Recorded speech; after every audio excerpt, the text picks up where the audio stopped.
right. Let me see if we are indeed live. Yes, we are. Can you guys see the stream as well, my co-commentators? I don't have it open because of Video Ninja. I don't Oh, want to yeah. bug you. No, you're good, Alec. You're good. Okay. I think we're up. I'll take their word for it. Good, okay. Wow. Should be. All right. Okay, Soon. so, welcome everybody to the 2D Metroid Relay, Metroids 1 through 5. This is a relay stream in which 5 fans of Metroid will be playing each game subsequently after another. That's Metroid Zero Mission, Samus Returns, Super, Fusion, and Dread. While I haven't covered this series a whole lot on my channel, I'm a part of a friend group online that's very active in the Metroid community. I myself am a very big fan. And yeah, this is really exciting. It's going to be an all-day event.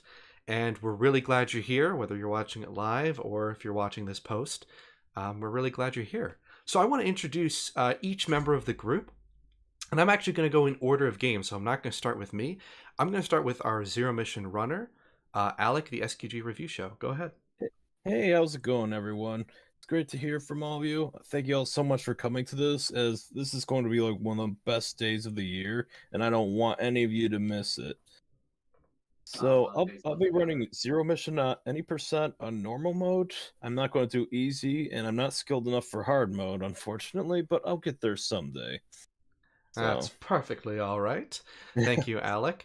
Again, I'm IKG Productions. I'll be running Samus Returns. I think a very underrated game in the series. It's been a lot of fun to try and play it more efficiently, and I've cut down my time with it substantially. So yeah, it's going to be really fun to play, and look forward to talking to you about my thoughts of the game when we get there. And then next is Harain for Super. Hello. I'm not next for Super. IKG is next for Samus Returns, and then it's me. True. We know our numbers. Anyway, hi. I'm going to be playing Super Metroid, as IKG mentioned. Hopefully, doing it in a way that people might not have seen too much before. And quickly enough to move on to the next person in line. Who's Good Ron? segue. Wow. Hello, I am Ron. I will be playing Metroid Fusion after Harain plays Super Metroid. Metroid Fusion, the best Metroid game ever made. If you disagree with that, you're wrong. I'm kidding. Oh my god! I'm wow. wrong! You're wrong. He's got claws. I'm wrong! I thought you were wrong. I'm wrong. Anyway, Thank you, Ron. And then last but not least is my good friend Tommy, who goes by Spaze, who will be playing Metroid Dread. Yeah, hi everyone. I'm Tommy. Spaze also works. And yeah, I'll be running Dread any percent. I speedrun the game in my free time, and I'm really excited to get to show everyone a bunch of the really cool tricks, routing, and gameplay that Dread has to offer. It's quickly become my favorite 2D Metroid game, just for all the movement, and I'm really excited to get to play it for everybody. Sweet. Thanks, Tommy. All right. I'm going to get Zero Mission prepped up. Also, Hooray, make sure you're close to your mic, but you sound a little distant. I'm right here. Oh, okay. Kermit? No, I'm kidding. He's probably letting his cat I can't believe IKG is complaining about me already. Oh my gosh, no. That's funny. All right. Okay, I'm going to transition over to Metroid Zero Mission. So, all right. So, Alec, feel free to dive in shortly. Let me just make sure that everything is running good so that we can start off strong. So just give me a few seconds here. All right. When you say go, I will press the button. Okay, that sounds good. Yeah. Tommy, actually, do you want to pull up the stream on your phone and just see how we sound as like a mix? Yeah, I have it up. Okay. Tommy's going to be my audio buddy here to help me keep things check. Tommy and I are actually doing this on the same computer in person for those watching, so it's kind of fun. We have that going on, and then everyone else is online. Isn't that right, Tommy? It is. Yes. He's not hostage. No, I promise.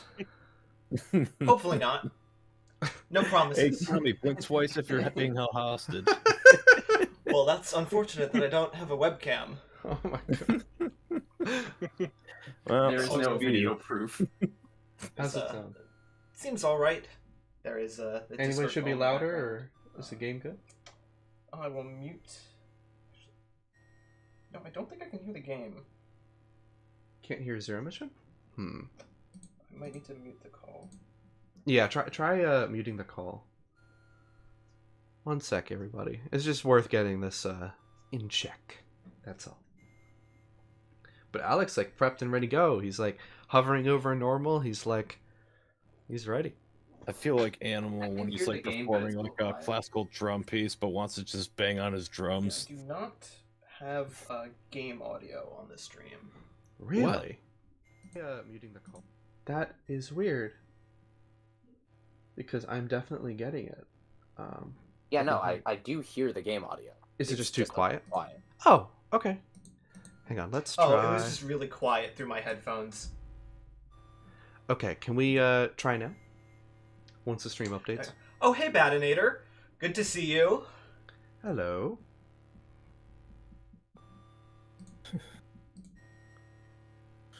How's that now? Let's see.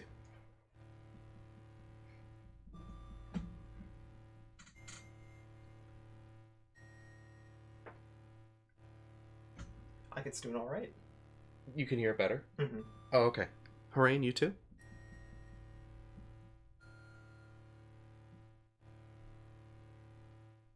Hmm? It's hard to tell. It's hard to tell without the gameplay in the back, but I think it's gonna be fine. That's yeah, true. this is a more subdued music piece without That's the true. bombastic All right, orchestra. I'll check with everybody in a little bit then. But I think this should be good to start. All right, Yeah. Alec, you ready? Yes. Okay. The 2D Metroid Relay begins in 3, 2, 1, go. All right. Welcome to Planet Zebus. Or Zeebs if you're one of those people. Please don't No. say Zeebs. Who the hell says We do Zeke? not say Zeebs. I've also heard Zeebies, and that I hurts mean, my it's soul not as- too. It's not as bad as Zeebs. I heard I've heard, Sabbath with like the original translation of Metroid NES. I've said Zebus until other M. At least until I saw other M. Hmm. I think I've always called it Zebus, but Hmm. What if it was like canonically Zebesh? Zabesh? That's Sebastian. interesting. Yeah, it'd be like a Romanian kind of like place, you know. It's like I thought like you know, Sypha Belnadis was like Sypha Belnadis, but it was Belnadish in like Castlevania, and like, oh, that's new, but that's probably the correct pronunciation, you know. Mhm. no, it's Badinator correct. It's the was- correct pronunciation. Excuse me. Badinator says Planet Zebo. Zebo. I I like that. approve. Chozo statue. Did you do a check of the... Yeah. Hey guys, I'm on level 4. Thank you. Somebody, oh god, Thanks, Dr. Dr. House. Level somebody goes up to a Chozo and is just like, "Damn, Zebetian." Tommy's gonna Like, check the game audio now, so we'll see. Actually, a Zebesian is is the species of the space pirates. We are the Chozo. Yeah, I think it's doing all right. Are Not they the overpowering, but not Chozo too quiet. ones? Mhm. If it is, just let me know. I can change it. All right. The good. Zebesians are like the Zoidberg like space pirates. So, It's still so weird to me. so Alec, since you are our Zero Mission runner, what are some of the what is your overall take on Zero Mission? What do you think about the game? I think this game is like I agree with most of you. It's probably my least favorite of the good Metroid 2D Metroid games, but that being the weakest of the 5 is just like nothing to scoff at because it's like being the least favorite in my favorite series of all time. So I think Zero Metroid is great in some instances. Like I do think it kind of falls apart with Chizodia, mainly with 100% completion. I mean, I love the stealth section now. I have a new fondness for that I didn't have before. But it's just like when you get the power bomb so late in the game, literally in a room before, like a few rooms next to the boss room, it's just like then you have to go back and like get all the areas you miss with the power bombs. It's like ugh, kind of a little exhausting. They kind of do the same thing with the gravity suit. Yeah, that's true. Because you can't really like, even though there's not many waterways, so I think that's less of a crime. But yeah, I do agree that. I remember at least one collectible that's in like a lava pool. Yeah. It's the kind of thing that just exists for 100% backtracking, and backtracking at Chizodia can take a while. Which I've often said, Chizodia I find to be like the best and weakest aspect of Zero Mission, because like it's the most interesting, unique, and innovative part of the game. It's like really fun. Oh, it is. But then what it does to the 100% or backtracking in general is That said, no, I absolutely adore this game. It is my least favorite of the non-8-bit 2D Metroid games, but again, that's still an incredible praise for myself. Yeah. I really like Zero Mission. I do too. This is the 2D Metroid game I've had the most overall experience with, although now, thanks to this event, I would say I'm much more proficient at Samus Returns. But there was a long time where, when I was younger as a teen, Zero Mission was the Metroid game that I would really enjoy to play the fastest, the most. And I think it's thanks to just how quick and responsive Samus is in this game that really helps motivate me to play the game faster. I think I still prefer Zero Mission over Super, call me crazy, but I do consider it to be one of the lesser of the really great games. But again, as we're all saying, it's like lesser of the great ones. It's like, well, still really great. I will say, in comparison. Yeah, it doesn't mean it's not still great. No, exactly. We also might be a group of heathens, but I'm also not unaware that this is a fan favorite game. As far as 2D Metroid go, a lot of people would put it as their favorite. And I do at least understand why. I've been warming up to it more lately. So, if that counts for anything. Yay! He's room temperature down. Tommy, now would you mind checking and seeing how we're all mixed together in terms of volume? Thank you, Tommy. Tommy, our audio balancing muppet. I won't put him to work too much. Ah, I fucking missed the word. Oh well. I'll get him next time. Ron, so what is your general take on Zero Mission? Really good. Probably one of the messier 2D Metroid games, not counting the not counting the first two. Like some design choices, like as we mentioned, the power bombs and gravity suit being like all the way at the end are questionable, and the difficulty curves a little weird. It's definitely something. But still a game I'm at this point basically always down to play. Regardless.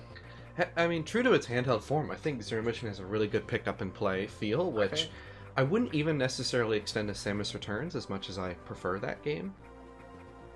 No, it might not be the fastest in this event, but it's definitely the fastest of the 5 games we're playing. Oh, yeah. This game is not very long, and that makes it very conducive for just picking up and blazing. This also isn't terribly indicative of actual player skill, but I think that the fast task for this game in any percent is like 23 minutes long, which is absolutely insane. Yeah. 23 minutes. I think the game has about a half-hour speedrun or something real-time, something like that. Yeah, it's like 36 minutes, I think. I mean, like with IKG, like IKG said, I'm probably the best at this game of all the Metroid games. What? I was kidding. I said subtle brag. Yep, humble brag. Well, not so humble brag, but yes. You could probably make a meme out of the idea that everyone thinks they're really good at Zero Mission, but only like a few people are like truly great. Oh yeah, I mean, no. that's probably Well, I mean, true. Zero Mission's also like the easiest Zero Mission one. makes you feel good at Metroid. You can, It does. yeah. Then again, I haven't really spent much time trying to speedrun Dread. I really want to, because that Dread game fun. speedrunning is cool. But yeah, no, I have definitely played this game the most. I find its speedrunning and its sequence breaking the most accessible of all the games. Whether or not that means it's better or will mean it's better for all of you is debatable, since I'd argue Super's actually a lot more impressive technically in terms of what you can do to speedrun that game. Oh, for sure. Yeah. Zero Mission's a lot easier to pick up. Zero Mission's got some fun sequence breaks, though my favorites go to Super Metroid, and I also really enjoy Dreads. Yeah, Super Metroid undoubtedly has the highest skill ceiling of any of the 2D Metroid games, and honestly probably any Metroid game in the series. Totally not as well versed in the 3D titles, but the mechanics in that game interact so well with one another, and they do some crazy things, and that really does cause an extremely high skill ceiling that leads to top any percent runners and speedrunners in general in the game still having plenty left to optimize. Yeah. I was looking into a technique that's considered TAS only, last night I think, but it's also considered human plausible. It wouldn't even save that much time in a run. It's just like barely.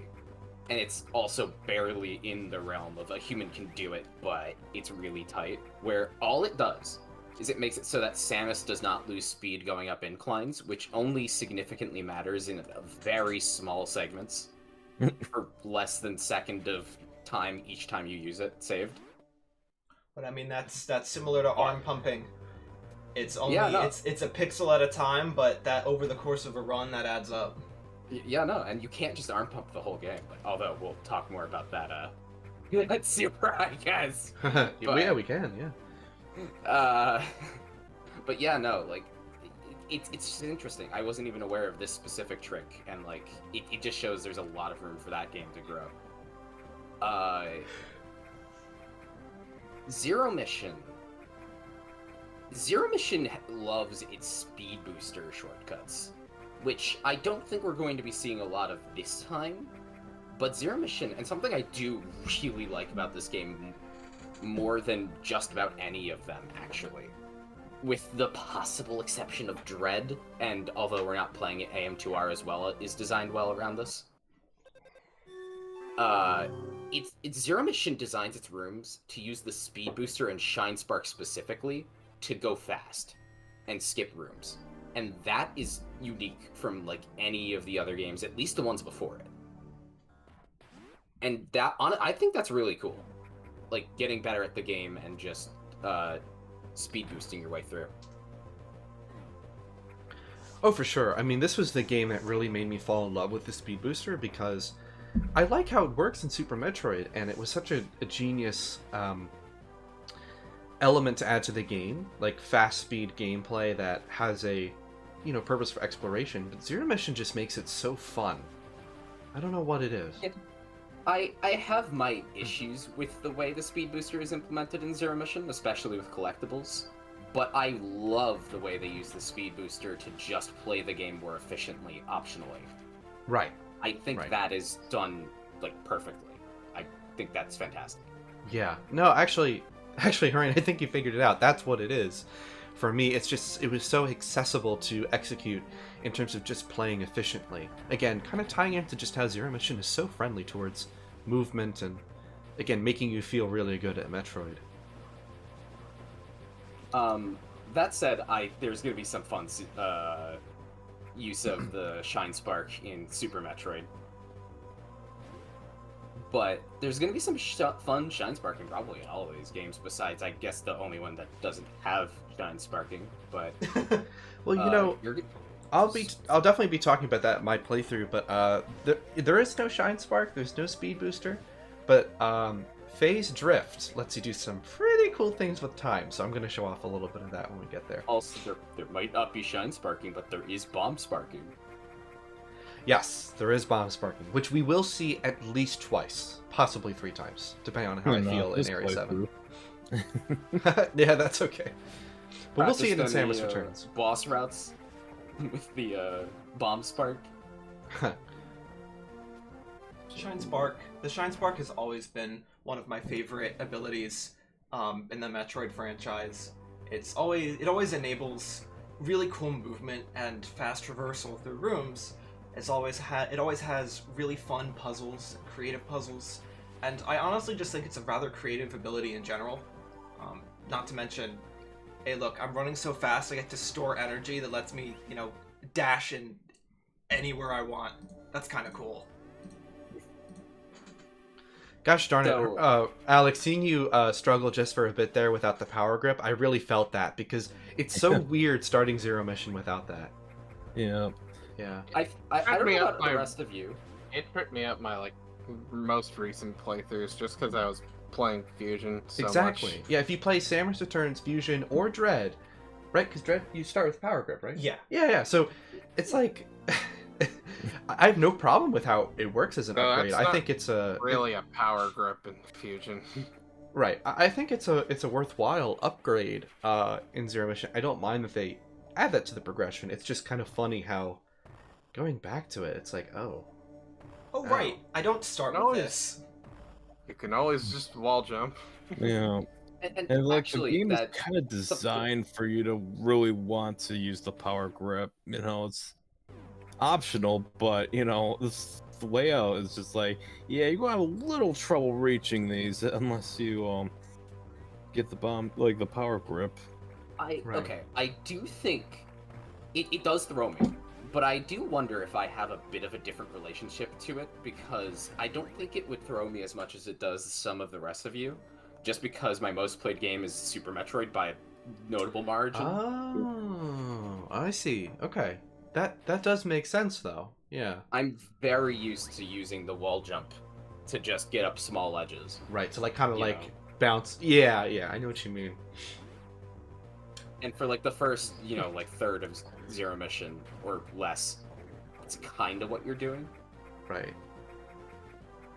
Yeah, if someone in chat said this, that you don't get a power grip or just wall climb withdrawal, but I would absolutely get it, because it's a ways away, but in Dread, oh my gosh, I'm using that every 2 seconds. Whenever you have to go up something vertically in Dread, you are mantling and quickly jumping off of it. I would get withdrawal. And I would argue that happens more in Dread than Samus Returns. They also sped it up in Dread, so that's the big thing, because that's a big part of it is the fastest way to get onto a ledge. And even Super, because Super doesn't have this ability itself, but it does have ledge grabbing, a technique where you uncurl from the spin jump. So it still has something similar. Right. It's just, again, back to that high ceiling. That is something that is a small optimization that, when you get used to, makes things feel really smooth, but it's just not encompassed in an ability that you get. a general philosophy with Super Metroid compared to the other games is things that might be given to you automatically you have to do manually. Yeah, it's a really good summary for it. But it's interesting because even in the GBA games, and I think in Samus Returns, though I'm less confident on that one, it's faster to just make your jumps and oftentimes even wall jumping onto a ledge than it is to grab a ledge because of the time it takes to snap on and then pull yourself up. Not that ledge climbing has no use, but if you can do it faster by not ledge climbing, it's generally better to not ledge climb, right? Whereas in Dread, it's fast. I actually think Samus Returns from my experience, would be closer to Dread, because while the climbing up walls takes up ledges takes longer, it is actually faster than doing the other method in Samus Returns. Okay. Yeah, no, I am less experienced with that specifically. But, yeah, no, it's... Ugh. I do really like ledge climbing. It's a nice mechanic they added. I've noticed some restarting, Alex. Hey, Go. no law You against that, right? No, but how's it No, going? no, you're fine. Okay. I'm I'm like, oh, right, crap. Norfair's on the other side. I'm just... Ah. Damn it, Norfair. There it is. Did you go to the east side already? Okay.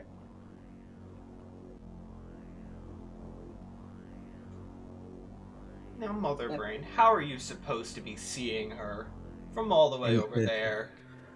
I know Oh, this is a music nerd thing to say, but the cutscene music that plays when Mother Brain follows you is the exact inverse of the interval of the James Bond theme, so I'm just hearing the James Bond theme, like, mirrored. Oh, I thought you were going to say, oh, this is like 7/8 time signature or something like that. Well, That knowing would be Nintendo, that wouldn't surprise me, but not here. You see Mother Oh, Brain by all through the means, power of nerd out. I need telepathy. to learn more about music. I'll teach you, Alec. I'll have my degree in 5 months. Actually, I'll get the power grip. That's just waste time. I'll get my degree in Super Metroidology and teach Ron mockball. Alright, Ron, you're the first student. You ready? It's really funny. I was introduced to Super Metroid speedrunning before I ever played the game. So it happened the exact same way with Mario Odyssey for me, actually. But I had watched quite a few Super Metroid speedruns before ever playing the game, and whenever I have some of that insider knowledge before playing a game, I definitely tend to not use it because it's like, hey, I want to play this game, closer to the intended way, and then I can experiment later in further playthroughs. But one thing I did do in Super Metroid was I did the early Super Mock Ball, which really isn't that early in all things considered. You just skip a mini boss. And I went to Spore Spawn immediately after, but that's Mock what's Ball's fun, fun. though. Like, I'm not going to be doing it in my run, but what is fun is just taking super missiles to Spore Spawn and absolutely destroying him. I was not balanced for this, no! Unfortunately, we're close. not going to be seeing Spore Spawn, so... Although we're going to shit on Spore Spawn in a bit of a different way. But we're not seeing him on stream? No. Well, Spore Spawn is merely a concept in our hearts. Rip Spore Spawn. At midnight Will be tonight, I'm gonna missed. make Harange load up Super Metroid and just defeat Spore Spawn. No one's I allowed to know you leave can until he skip does it. it. No, I'm just Just boot up Super Metroid and go in with Plasma Beam and everything and Gravity Suit on the save file and just screw attack and go to Spore Spawn. I mean, that's the GT code, where you spawn with like all the abilities and stuff. Go right to Spore Spawn, destroy him. It's the best run. Spore Spawn percent. I think there is a Spore Spawn category because they like always skip Spore Spawn. Many games, this might not be applicable in this Spore Spawn percent or whatever, but many speed games have a bunch of random categories. Like there's one in Hollow Knight called Great Hopper Percent, which is a random enemy in a random area of the map. Yeah. Right, and it's just like, well, why do you do this? Because there's a really, really cool trick that you can use to get there really early, in like 12 minutes total. You get to a later area of the map. And it's like, huh? But You got Speed some power games- grip. yeah, speed games tend to have smaller categories like that, which are exclusively meant to showcase a cool trick or two. And it's like, this has absolutely no place in a normal run, but we'd like to do it anyway, because it's a thing we can do, and it's cool. I mean, not the same concept, but I still enjoy things like Breath of the Wild's pet dog percent or get laid percent. What, we're supposed to be fighting people? No. No. So, if you don't know, Alec, there's a side quest in Breath of the Wild where you do all of Kakariko Village, right? Mhm. And then you have the final side quest where the Sheikah orb gets stolen in Kakariko. Spoilers, I guess, if people care. Whatever. But Oh, I've done all that. but regardless, the orb in Impa's house gets stolen. You find out about a conspiracy where like one of the members of the village is actually secretly an ex-Yiga clan member who's been spying for them on threat of their family. But specifically, halfway through this quest, after the orb gets stolen, Paya is feeling scared because their house got robbed and she has her personal space feeling violated. So Yeah. Impa asks you to stay there with her and comfort her, I believe is the specific wording. And then Oh it my fades to black and it unfades with you in her bedroom. I mean, that it's what happens. That is- So I the think I category is remember to that. get there as fast as you can, and it's get laid percent. Which is rather aptly named by pretty much any metric.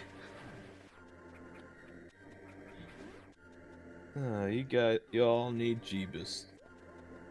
Badinator in chat mentions that apparently You in need Nevis. FNAF Security Breach, apparently there's a funny category called Woman Percent and perhaps Wee Woo Percent. Those are some fun names. Wee woo. That trigger a certain alarm. Or just SpongeBob. Oh, woo, woo. Now I got it. I was like, what is he referencing? Now I got it. Wee woo, Yep. SpongeBob. He's right, standing right there, menacingly. Menacingly. Oh.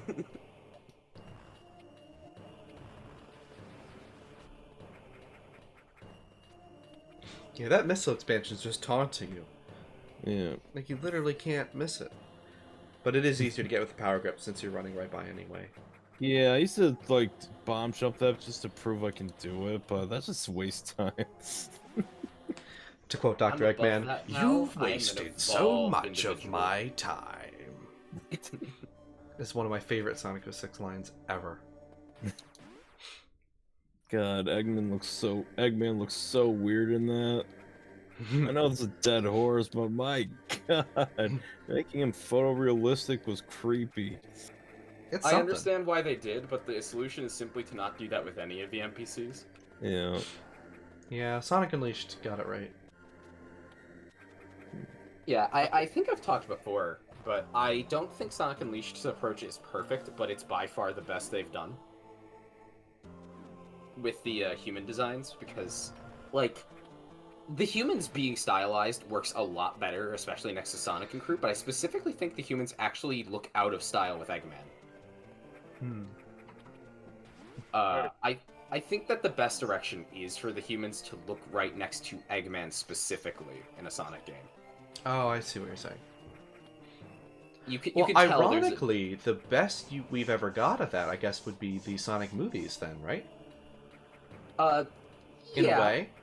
but actually, you know who I think is the best designed visually of a human character I can think of? Professor Pickles? Is specifically the redesign to look like the main series because it's not using a completely different aesthetic and therefore is different. But the reboot design for Snively I don't think I've ever in seen Archie. Because down the line, Archie made the art style look much more in line with the games, you know? And that included Snively, and Snively looks right in line next to Eggman. Yeah, I agree. That's the standard I would want for human designs in Sonic. that. Ooh, So we have someone in chat, Caesar, I believe. I've completed 3 out of those 5. 3 out of the 5 games. Awesome. Cool. Here's which one Nice. of those they are, actually. Yes. Oh, crap. I botched that one, Professor. Luke, you idiot. No, you've never said that. Jump scared by Vanessa. You Ah! disappoint me. You're my prized pupil. I get the joke now. Ah, No! come on. Oh, wait. Oh, I could just do Control R. Use me. That precious minute. Wait, why did you reset? Oh, I it was saved playing- time on the save file. Yep. Alright. I promise I won't abuse it. I think you're gonna get the I mean, best that's ending, like a Alex. reset button on a GBA. That's not that bad. Yeah, Oh, okay. no. Yeah, that's my justification for You it, don't at really least. need to do it, honestly. Yeah, It's fine. I think you're gonna get the best ending, Alec, with a few mistakes. Yeah. It's gonna be fine, but there's I nothing just- I wrong used with to doing it. have a- though. I did my practice sessions with like a map and like I'm just like, Hey, wow, this is the first spo- one I'm doing it completely. I'm gonna out without it. myself. I'm also using a map still when I do Samus Returns. I am. I'm gonna Yeah. have it in the Returns corner. has the map I struggle the most with, so I can understand that. Yeah, I need it. Like when I get to Area 4 and 3, I've been doing practicing by looking at the map, so I'm not gonna take the map away on the stream where there's added, Sure. Yeah, so I'm gonna look at it. Like I'm just gonna tell you guys because I'm not even embarrassed. Like there's no reason to be embarrassed about it. Like I'm just gonna look at it. Yeah. I'll have it open. I might not need a map for Super Metroid, but like if there was any game I feel like I would need a map for, it's that one. Like I get it. Yeah.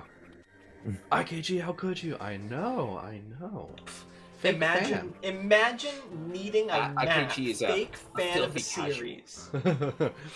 Hey, IKG got the time seriously down for Samus Returns though. Like Map or no map? none of us might be at speedrunning level, but that's a hard game to get down, and he did. I so. did. I'm not. Who knows? I'm not even crazy far from the world record if you think about it. I'm like about a half an hour over. Now that is a long time, but compared to where I started, that's not so bad. Well, yeah, I mean, I'm actually like And I'm glitchless, so. I'm like 45 minutes to an hour over the speedrun time for Super. So Mhm. So if that gives Metroid fans who are watching this now or in post a general idea of where we are, we're not like speedrunners, but our goal is to just play these efficiently through experience because we Get are the good experienced with ending the series. at 8. Speak for yourself. Okay, well, Tommy is actually speedrunning Dread for real, so I shouldn't. Yeah. yeah, but Tommy's about as far off from his world record as I am from mine. Damn. I'm like, what's that? In You're like this 45 minutes category, off. I'm like 25 minutes off. Really? Yeah, What category is that, by the way? that's technically any percent no major glitches. Camlock, the major glitch that I'm using there I was is a major glitch, but it is slower than the normal technique used, so I'm counting it as a minor glitch here for that time. Got I it. get what you're saying. Okay. Yeah, no, it's I was thinking of the any percent run, but no, that's fair. Any I percent. guess by that logic, I'm also not doing major glitches, but I'm not good enough to do some of those things. Yeah, Super goes really hard on them. Got it. Ah, streamer's curse is real. I thought our bomb jumps would be perfect. Yeah. Oh my god, Alex, I can't believe you lied to the audience. It's okay. IKG can attest, I'm not great at bomb jumping. I'm terrible at it. It's just getting it going is not the problem. It's just like starting it is the trickiest. I feel like out of all of us, I'm probably second best at bomb jumping to Tommy, and yet I never need to do it in my run of Samus Returns. Not once. For any percent, you don't have to do it like once. a Dread. I'm There's not literally a going to power-up doubt that what you makes said, bomb but it is jumping worth noting obsolete. I'm not going to doubt what you said, but it is worth noting you're playing the two easiest games to bomb jump in. Yeah, but I know, but it's ironic because I just still don't do it. I like No, Even though it's I like kind of bomb handed to jumping in me. Zero Mission Yeah. a I lot. genuinely believe you, especially given your music background, that you probably are just better at bomb jumping than most, if not everyone here. Yeah, You can just do gotta 1, figure 2, out the 3, rhythm 4, for 1, each 2, 3, game. 4. You know, and then it becomes muscle memory. I really like bomb jumping in Zero Mission. I don't like it much in Super though. Super, yeah. I think, has the toughest timing because of the floaty speed, but it's also the easiest to do manually because of the floaty speed. Now, if you want a real challenge, try bomb jumping in Other M. It's really hard because it's kind of designed not to let you do it. At most, I think I've done Yeah, 3. it's also like impossible. Yeah, yeah, but trust me, I've tried. It's hard. Okay, so we're gonna bomb jump in a Metroid Dread, so we're just gonna put down some cross bombs. Wait. Cheater. It's funny. There are gonna be a couple spots that I bomb jump, but like my route doesn't really need them. There are a couple places where I'll do like 1 or 2 like 1 or 2 bombs, but like you don't need any. There aren't really any segments where it's like a ton of bombs. There's one, but it's not very prolific in comparison to some of the other skips in like say Super. I think some of my distaste towards bomb jumps has been one of the pushing factors for me to get better at wall jumping. That makes sense. Yeah. And Super Metroid, I think, complements that playstyle a lot because you can. I think it's the game you can most just replace bomb jumps with with wall jumping. At least in just a normal playthrough. Wall jumping in Super Metroid's fun. Oh, it's so fun. It definitely, I mean, naturally takes a little bit to get used to over any other game, but No, it's easier to do than like the GBA games. I think it's about the same. I think it's just harder in Zero Mission when you're doing it on one wall because of the fall speed. Yeah. That's about it. The fall speed is really What a I mean. big factor. I guess I just had a different experience then. 'Cause I got when I was playing Zero Mission, I was able to single wall jump rather easily, and it just took me a little longer to get it in Super, so that's what I was going off of. Yeah, the inputs in Zero Mission and Super are pretty much the same, but Zero Mission needs you to do them a lot faster because you fall faster. So I actually end up getting thumb pain a lot of the time in Zero Mission. I don't exactly like getting thumb pain trying to wall jump, I'll be honest, but... That's understandable. Well, I definitely know, I know the arm pain. You'll see why when I get to Dread, but I do a lot of mashing. I do a good bit of matching too, because I like how in Samus Returns and Dread, your fire rate is really up to just how fast you can push the button. And during a lot of the Metroid encounters, you'll see me mash, especially if I'm using the Ice Beam instead of missiles. I just mash that thing as fast as I can. So, oh jeez. Maybe they need to take a page out of Star Fox Zero's, but hey, and make shooting and charging work like that. I mean, I'd be down. That'd be cool. I do actually really like how Star Fox Zero replaces the mashing skill with a rhythm skill. Yeah. But both still take effort to get the fastest speed. You know, this boss would be almost impossible if this one enemy wasn't in this room. So this enemy really messed up for the Space Pirates today. You can... Oh, the, Got him. You can actually, like, you can reach those without the enemy. Oh, I know. Yeah, you can It'd just take a lot some more cheeky work. angles. Yeah. No, not even just by wall jumping. Just standing I know. on, like, the corner and aiming, upwards. Yeah, I well, tried it's that a with, very like, the specific first two. angle, but Why- that Look, is- it's the wreck Two ship from things, Super but, like, Metroid. I'm the kidding. remaining ones at the center are impossible to reach with a diagonal one unless you're just really good at wall jumping and quickly firing missiles. I think I've hit a wall in practicing Super Metroid in the background, where I don't think I'm going to be able to efficiently do the hardest hell run while also sitting here and co-commentating, so I might as well just stop practicing Super Metroid. It's okay to play it safe. I mean, safe is still very impressive given we've all been practicing, so I'd say there's no need. No, I'm gonna do it for my run. It's just doing it now, you know. Oh, okay. Yeah, that's fine. Because I'm too. co-commentating on someone else's game, and I don't want to stop doing that, so... Yes. Yeah, that's probably where I'm gonna let it be for now.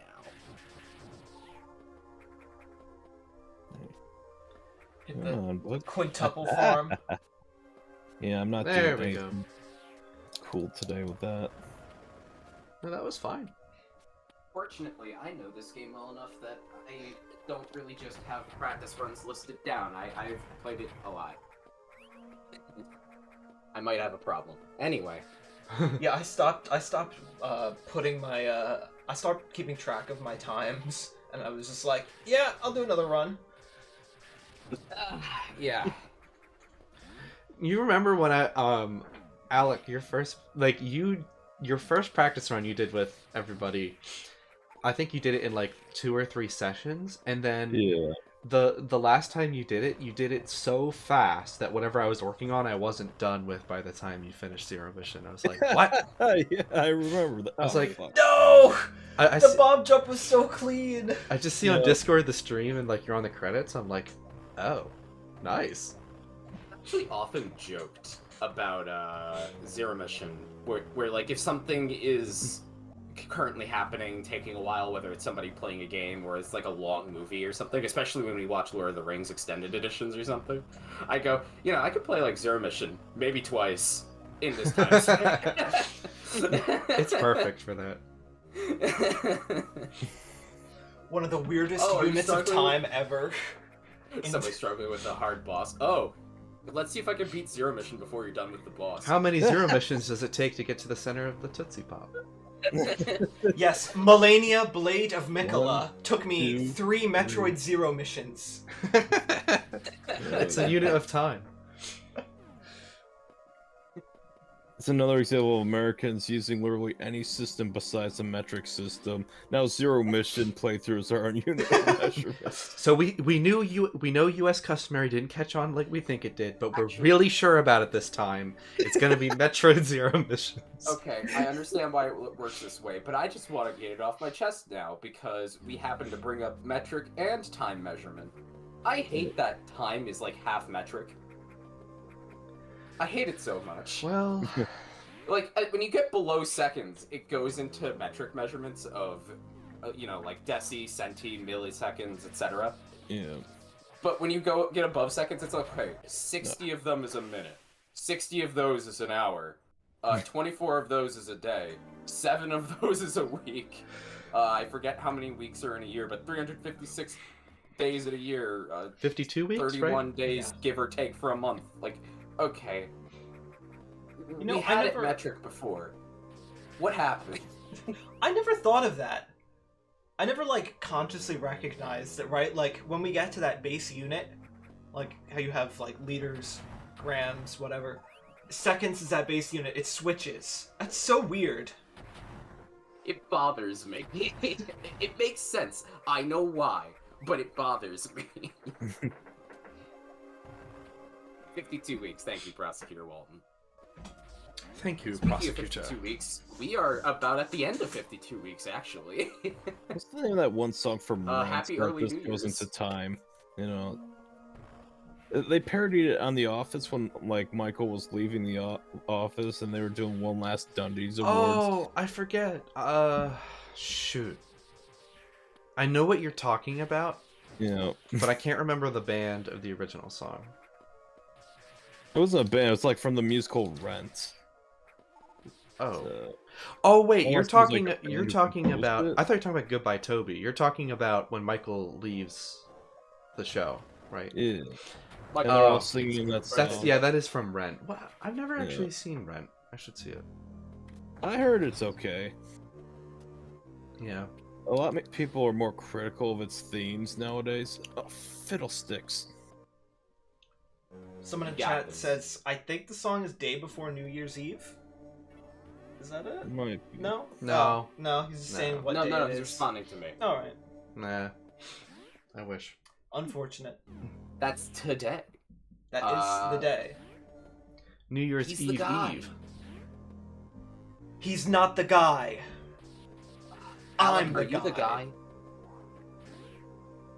You are not the guy. You will never be the guy. I had a guy, die. now I don't, and you are not the guy. Okay. I'm actually going to take my first break here to have breakfast because I haven't eaten and I'm hungry. Go Who for needs it, Hooray. food? Anorexia is So, where it's I'll be at. back shortly. We'll see you back in a bit. Have a good breakfast. Yeah, I survive on video game hype and water. I survive on energy drinks. Nah, I'm kidding. I can't drink caffeine.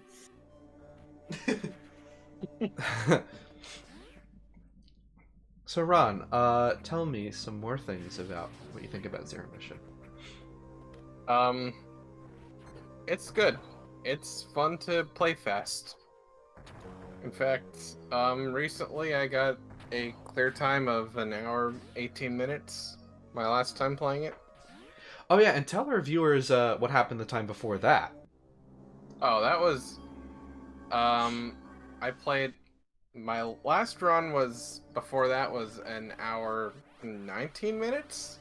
That's and right. that was after like 3 years or so of not playing the game.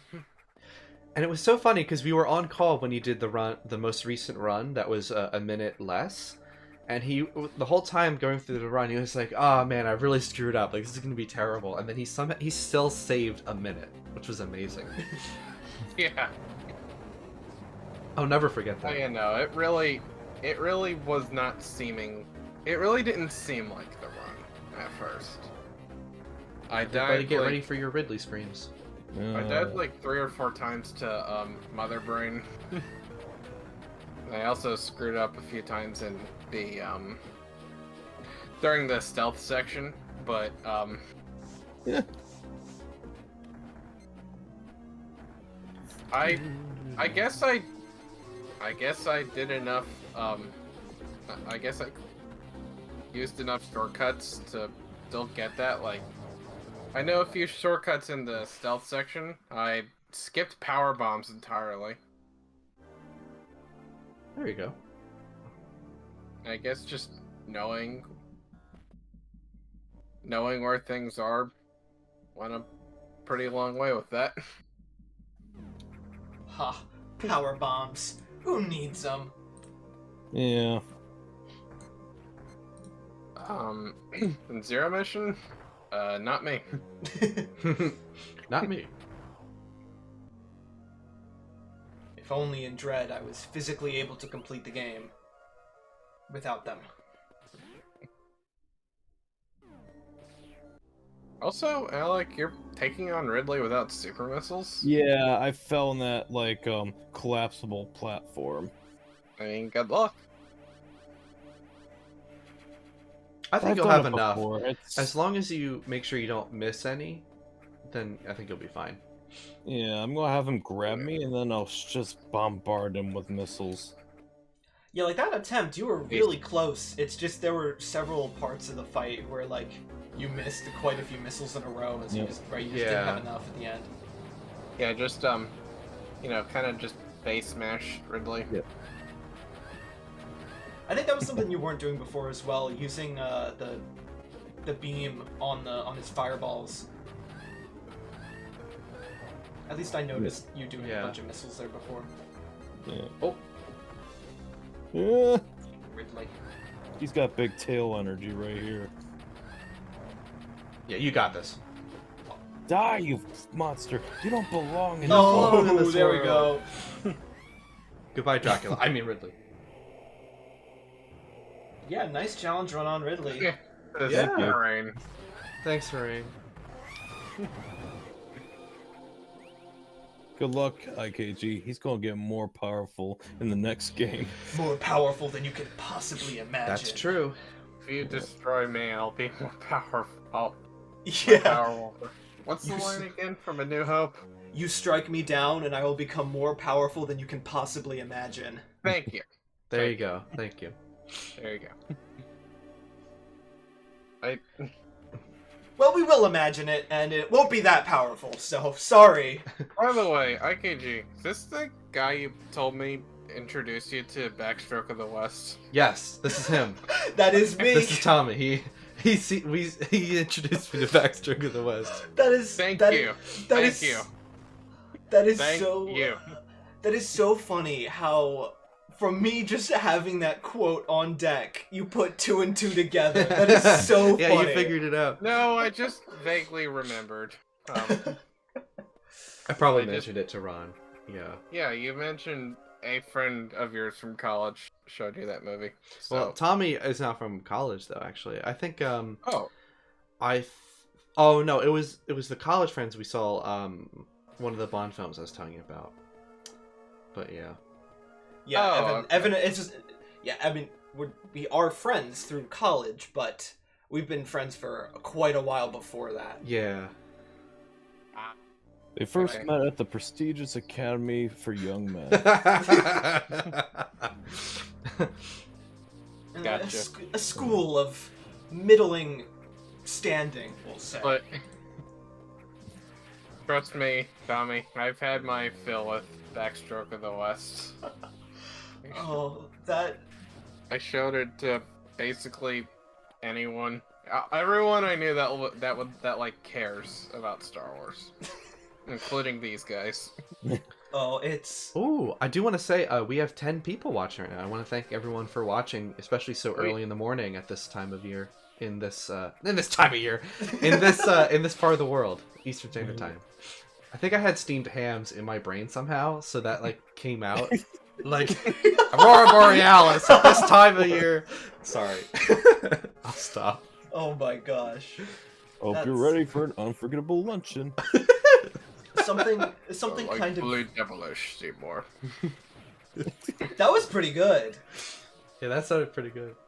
Something funny about steamed hams, though. One of my roommates at college last year picked up an Oculus Quest.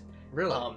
It's not an Oculus Quest. It is a Beat Saber machine for our apartment, and we have so many maps on that thing. And one of them, Oh no. I found a steamed hams beat map. It's like it's just the entire segment with random notes to the voice lines. It's so odd and random and funny. I'm laughing. That's really funny. I know we're screwing up Alex Bob Jump. No, you got it. I'm sabotaging him. Sabotage. Delightfully devilish. I can't wait to get to Area 6 of Samus Returns so we can make Darth Sand jokes. Ooh, Metroid Prime Relay when? Oh, jeez. I got It's Prime on 2. Jinx. Tell you what, We all have to play Federation Force. That's a good way to close out because it gets everyone in. ooh, perfect. Yeah, there you go. I've always had trouble with net play. I don't know about you guys, but Well, I haven't tried anything like that for Fed, but we can. I'm sure it would work fine if I knew how to set it up. You know, Because I think people still found a way to play Prime Hunters online, right? So there must be a solution for Federation Force. Or at least there could be one if there isn't one made. concluding such a relay with Federation Force, that's quite the nice ending, right? You get everyone else to run one of the games. And then you do a co-op campaign at the end. A co-op campaign, yeah. But if we even just do the Prime Trilogy, I mean, that would work too. That would still feel conclusive. But, yeah, way too long. No Got thanks. Alec out here doing the shortest hell run in Metroid history. I just Yep. finished Prime 1 earlier this year. Oh, that's awesome! What'd you think of Prime 1? Did you like it? I always hated it.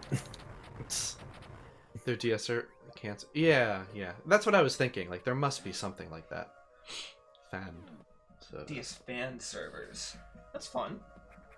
Yes. Ooh. Got it. Tight power grip. Nice. Thank you. Oh god.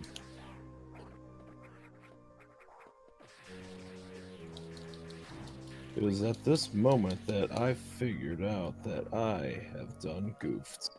By the way, Tommy, did you know that there's actually dubs out there like Backstroke of the West for episodes 4 and 5?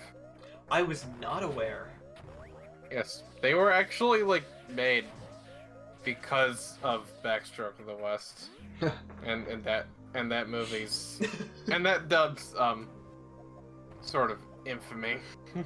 Oh yeah, I mean, you see, And there are ones for the rest of the movies in the works as well. We should watch Oh, them God. together. they're oh my gosh, and they're even if you don't want to commit to like the whole, even for Backstroke of the West, if you don't want to commit to that whole time, there's a really solid like 20-minute long highlight video of the best moments from it. That's perfect. And that is like Yeah. that is a bite-sized version of all like the coolest and funniest moments from it. That's all you need. Yeah. I've seen the whole thing. I've The- seen the whole thing. Yes, I've watched the whole thing quite a few times, and it's fantastic. Everybody is good. Everybody is good. I see Prosecutor Walton in chat playing Pokemon Violet.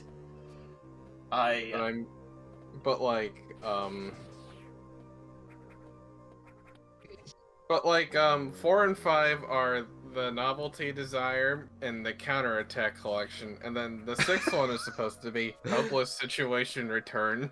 Hopeless situation return.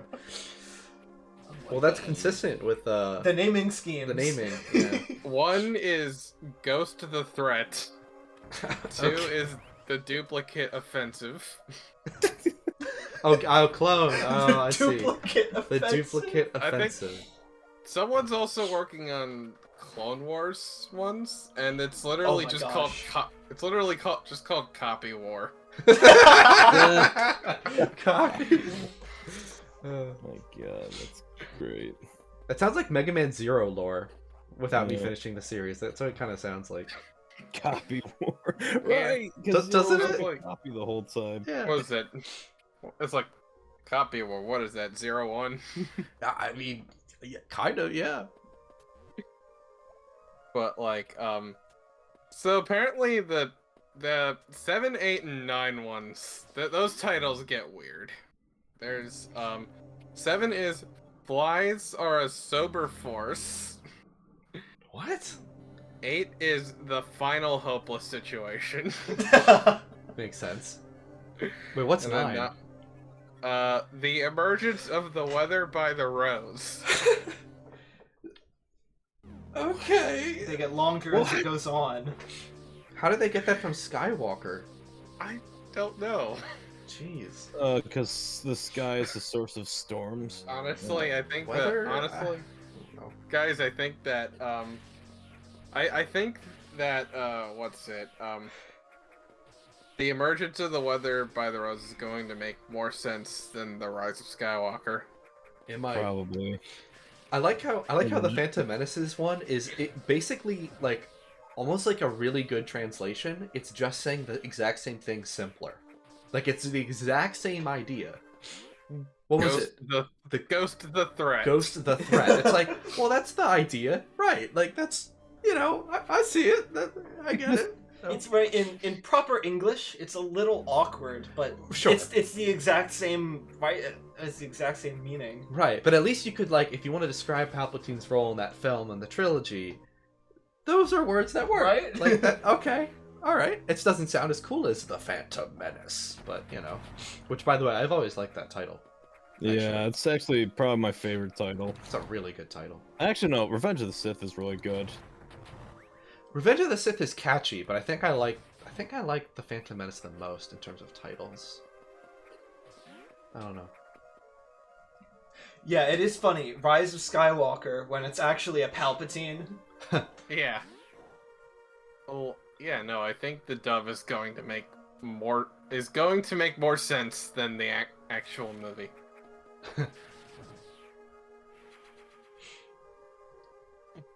This is one of my favorite pieces of music in Metroid Zero Mission. Yeah, it's simple. Kind of reminds me of like the castle theme from like Mario 1. Oh, I hear that with like the rhythm. Yeah. Yeah. Yeah.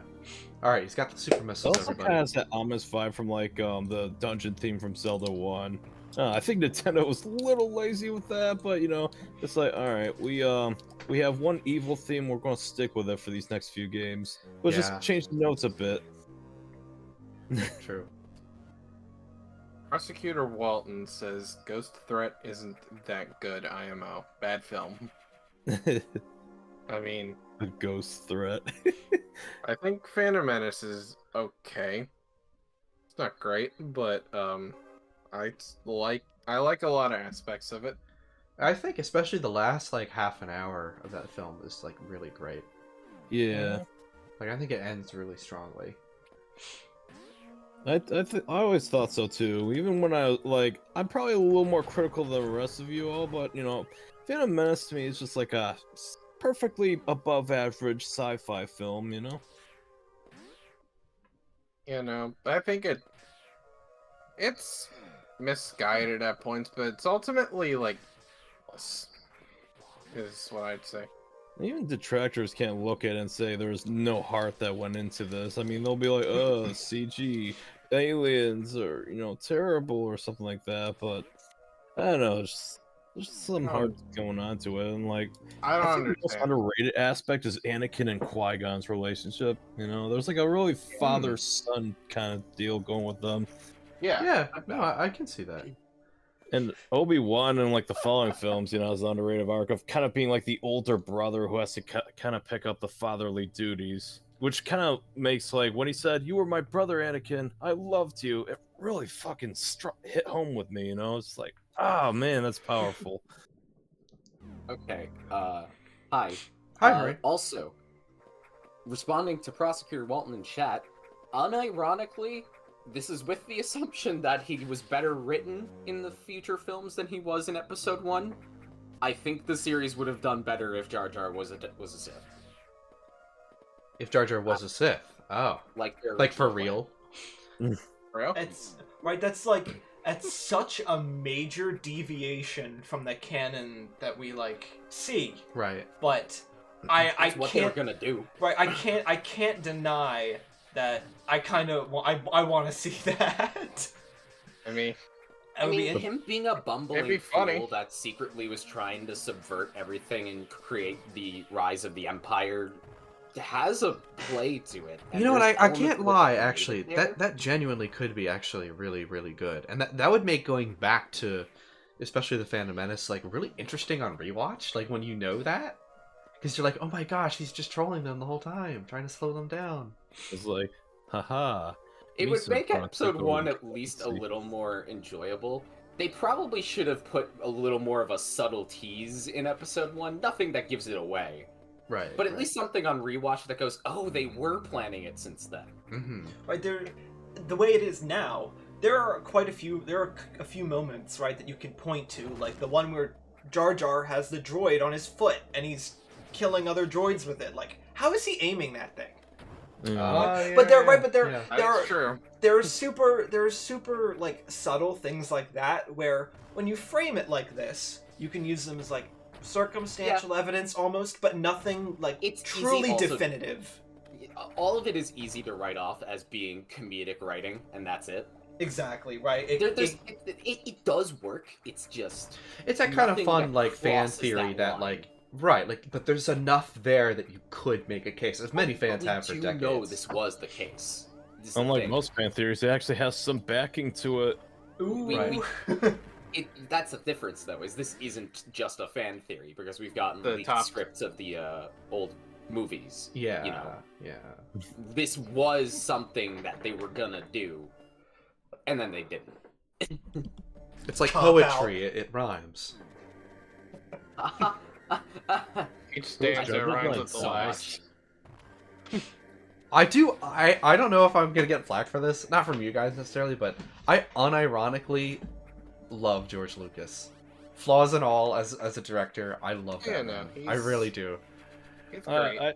I don't have a strong attachment for obvious reasons.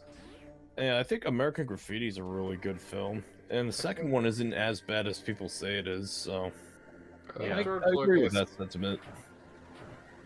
I respect George Lucas a lot. I may not agree with everything he does, but he I like his vision, obviously, and George Lucas on a leash is good for the series. I think he I know, he's great when he collaborates with others, you know? That's true. Kind of like everyone in general, you know? Most Oh, yeah, people who are, like, credited with Some being people a are difficult to mastermind collaborate. kind of with. had a lot of help, like, you know, Keiji Inafune. I mean, he's not the creator of Mega Man, and he did have an important role when he took over as, like, the showrunner, pretty much. But, you know, there's a lot of collaboration he did with Mega Man X, you know, to get that vision off the ground. Right. yeah.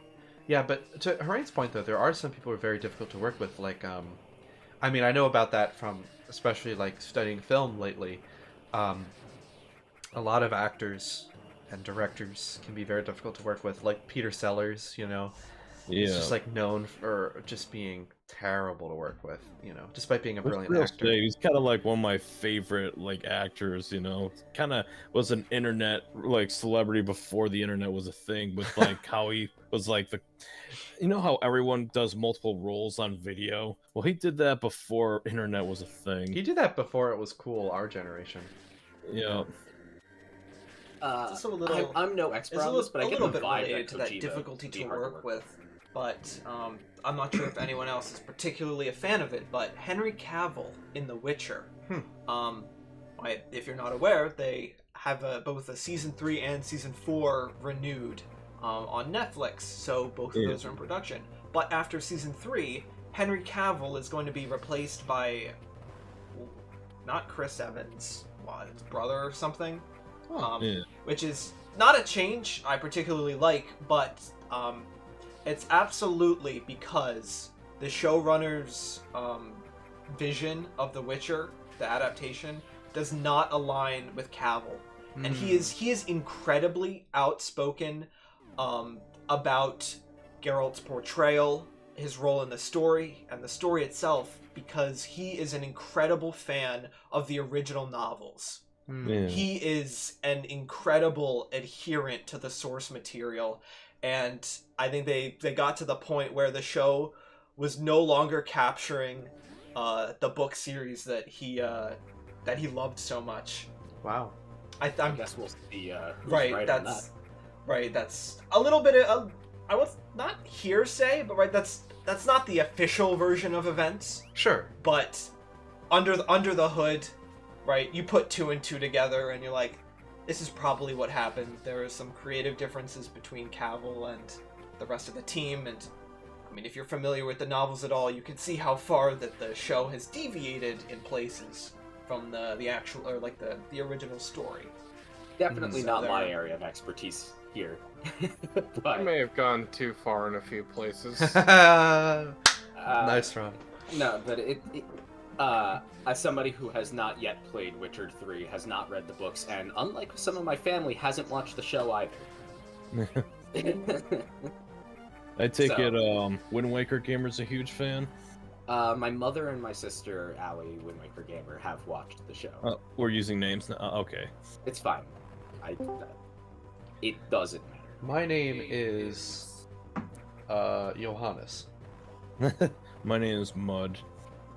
Gonna dox all of you. Wow. How So- polite. I am Yeah. Samus Aran. So, it's time to destroy everyone. Ready? Cool. IKG, your name is F. SQG is Alec. What? I didn't know Spaze this. is Tommy. It's And It's not Ron possible. is Ron. not true. He's Ron. That's Also not John. true. That's I not always true, thought Ryan Ryan. was just his real I'm- name was actually Zach. My name is Tank. Michael. This is what doxing is, right? No, doxing is where you leak my nudes. No. Yes. This is exactly everything you I'm got it supposed exactly to leak right. Your nudes. Let's start with Alec. Mm. Holy smokes! Gasp!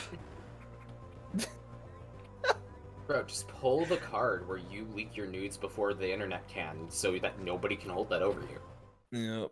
Be like Markiplier. This is 4D chess. I forget who pulled that card, but it did work. Ron, I love your laugh. I don't hear it enough. I know. Sorry. Oh, I like your laugh. I said, dude. Ron's You should not have heard very it when we were watching that. amused. Sorry. He's Dennis too System jaded episode of by the It's world Always around Sunny. him.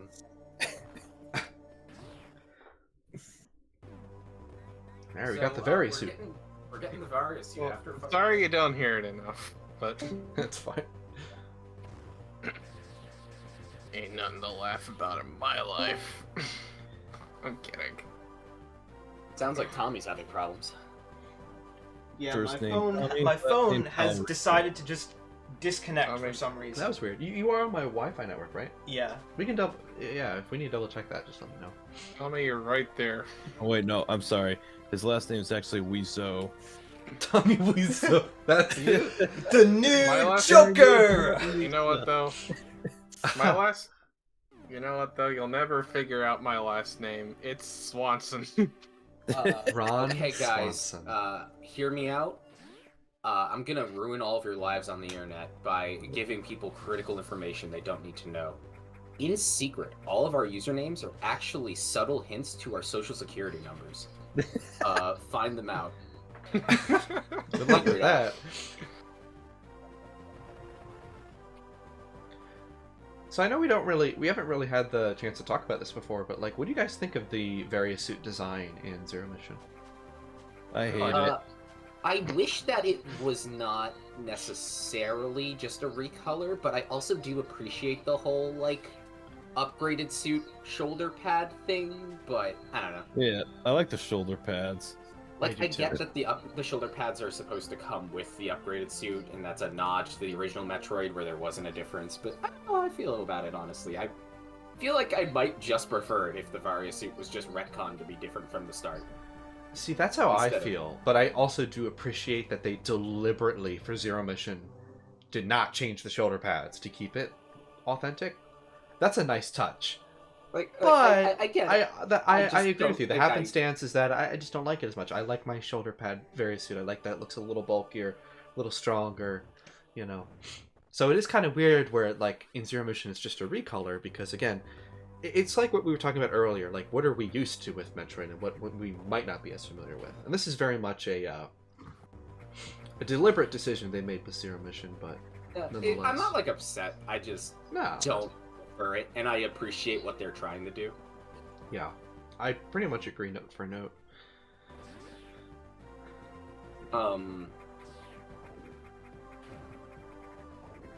As long as you don't pull another M with the gravity suit, though.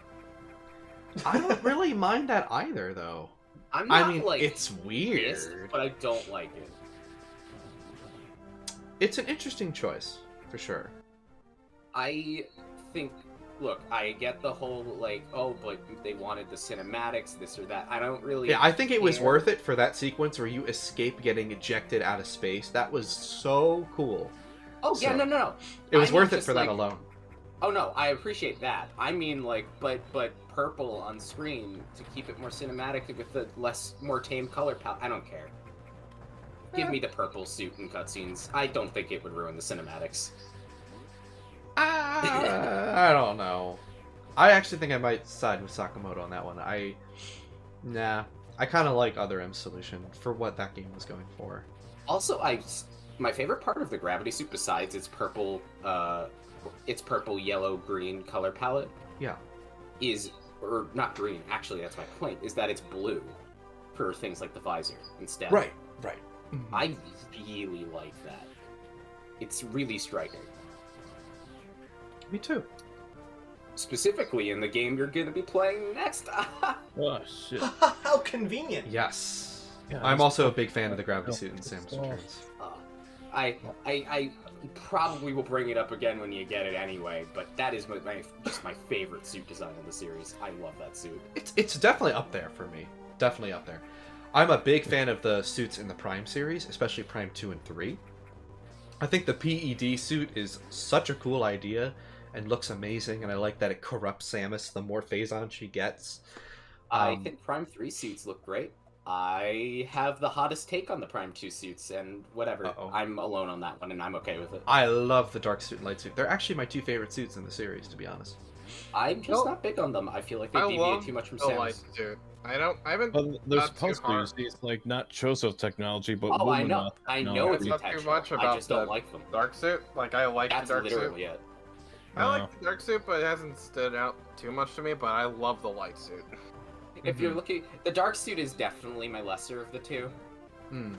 But honestly, if I you're like the looking for a yo-yo deep shoulder artistic pads. critique, if you're looking for a deep artistic critique, you're not getting one. I just don't like them personally. That's okay. That's fine. I do also want to mention, because we did bring up Other M, I really like the overall design of the suit in Other M and how it's sleeker, it's more curvy, but also looks more... Like, they also do things that make it look...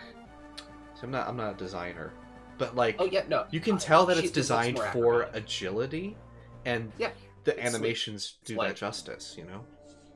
I feel like the only person who sits in the category where, like, I defend Other M's sleek design and less bulky appearance when people say that, but I love how bulky the power suit is. It's like, I really like how sleek it is. It feels really appropriate. Yeah.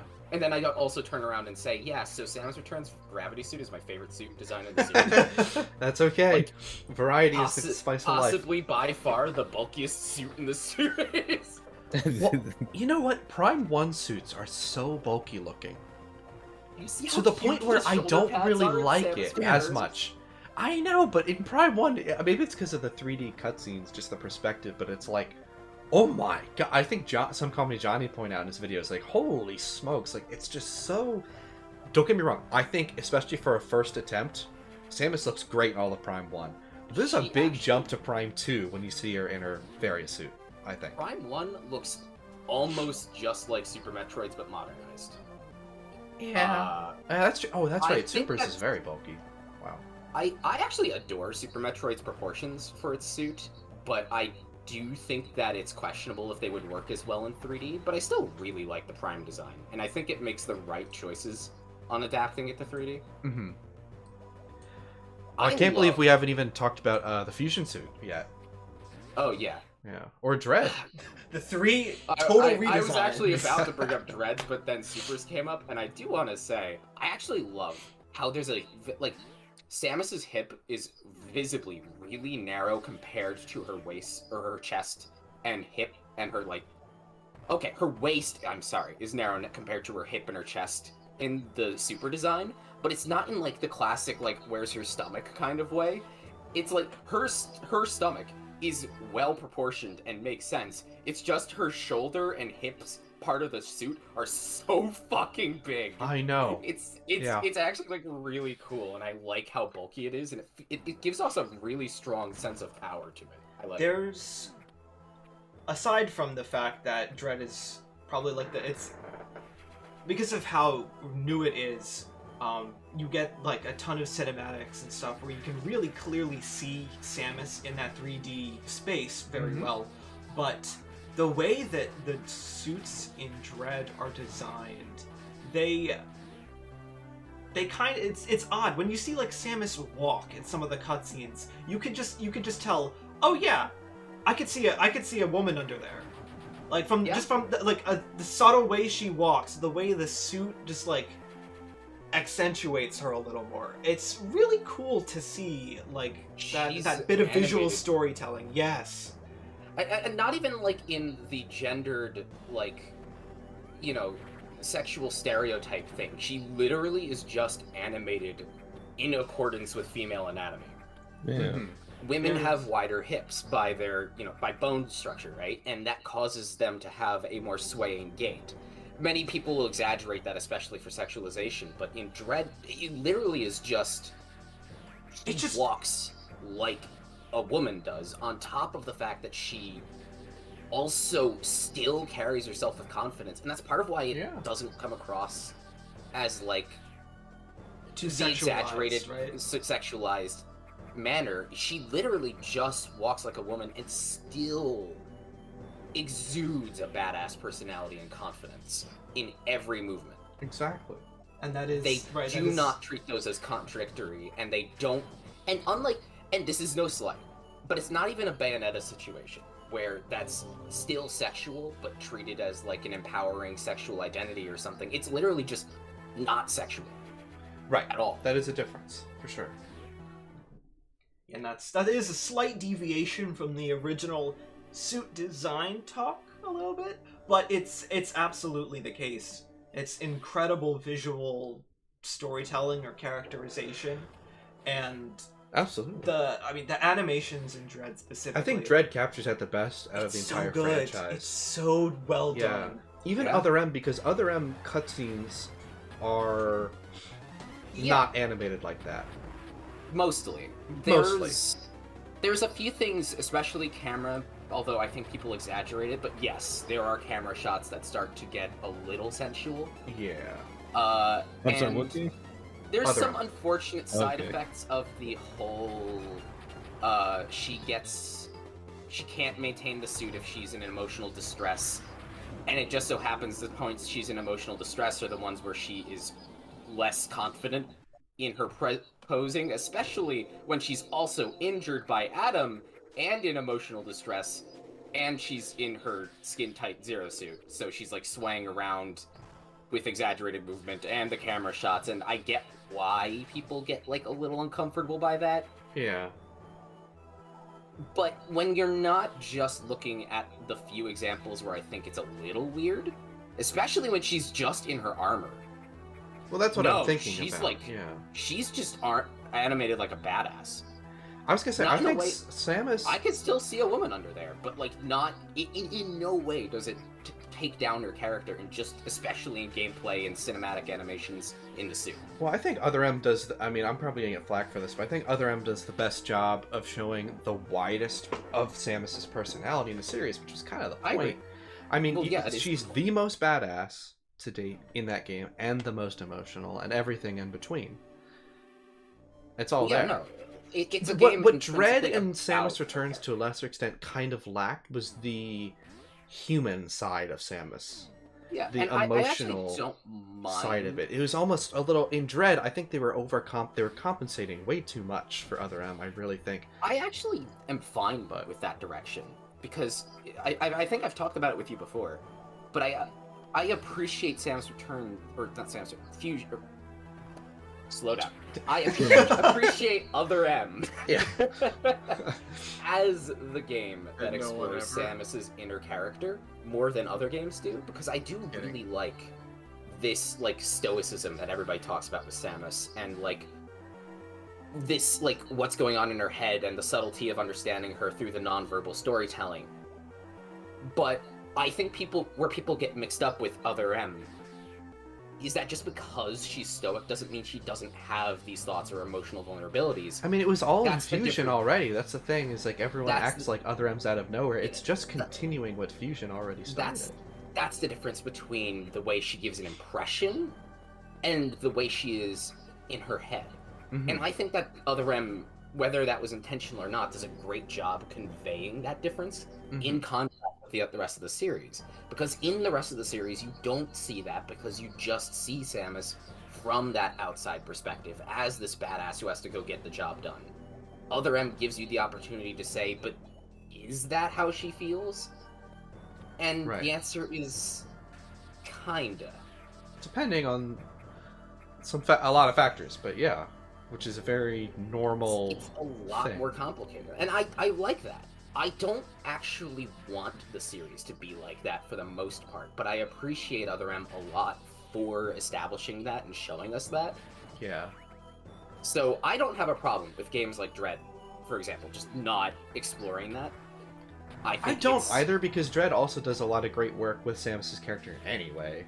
Yeah, It's like just what different. fucking Dread- Chozo, Dread is like the rest of the series, exploring her from the outside, Right. Outside. but it's doing it with the best cinematic and presentation we've had.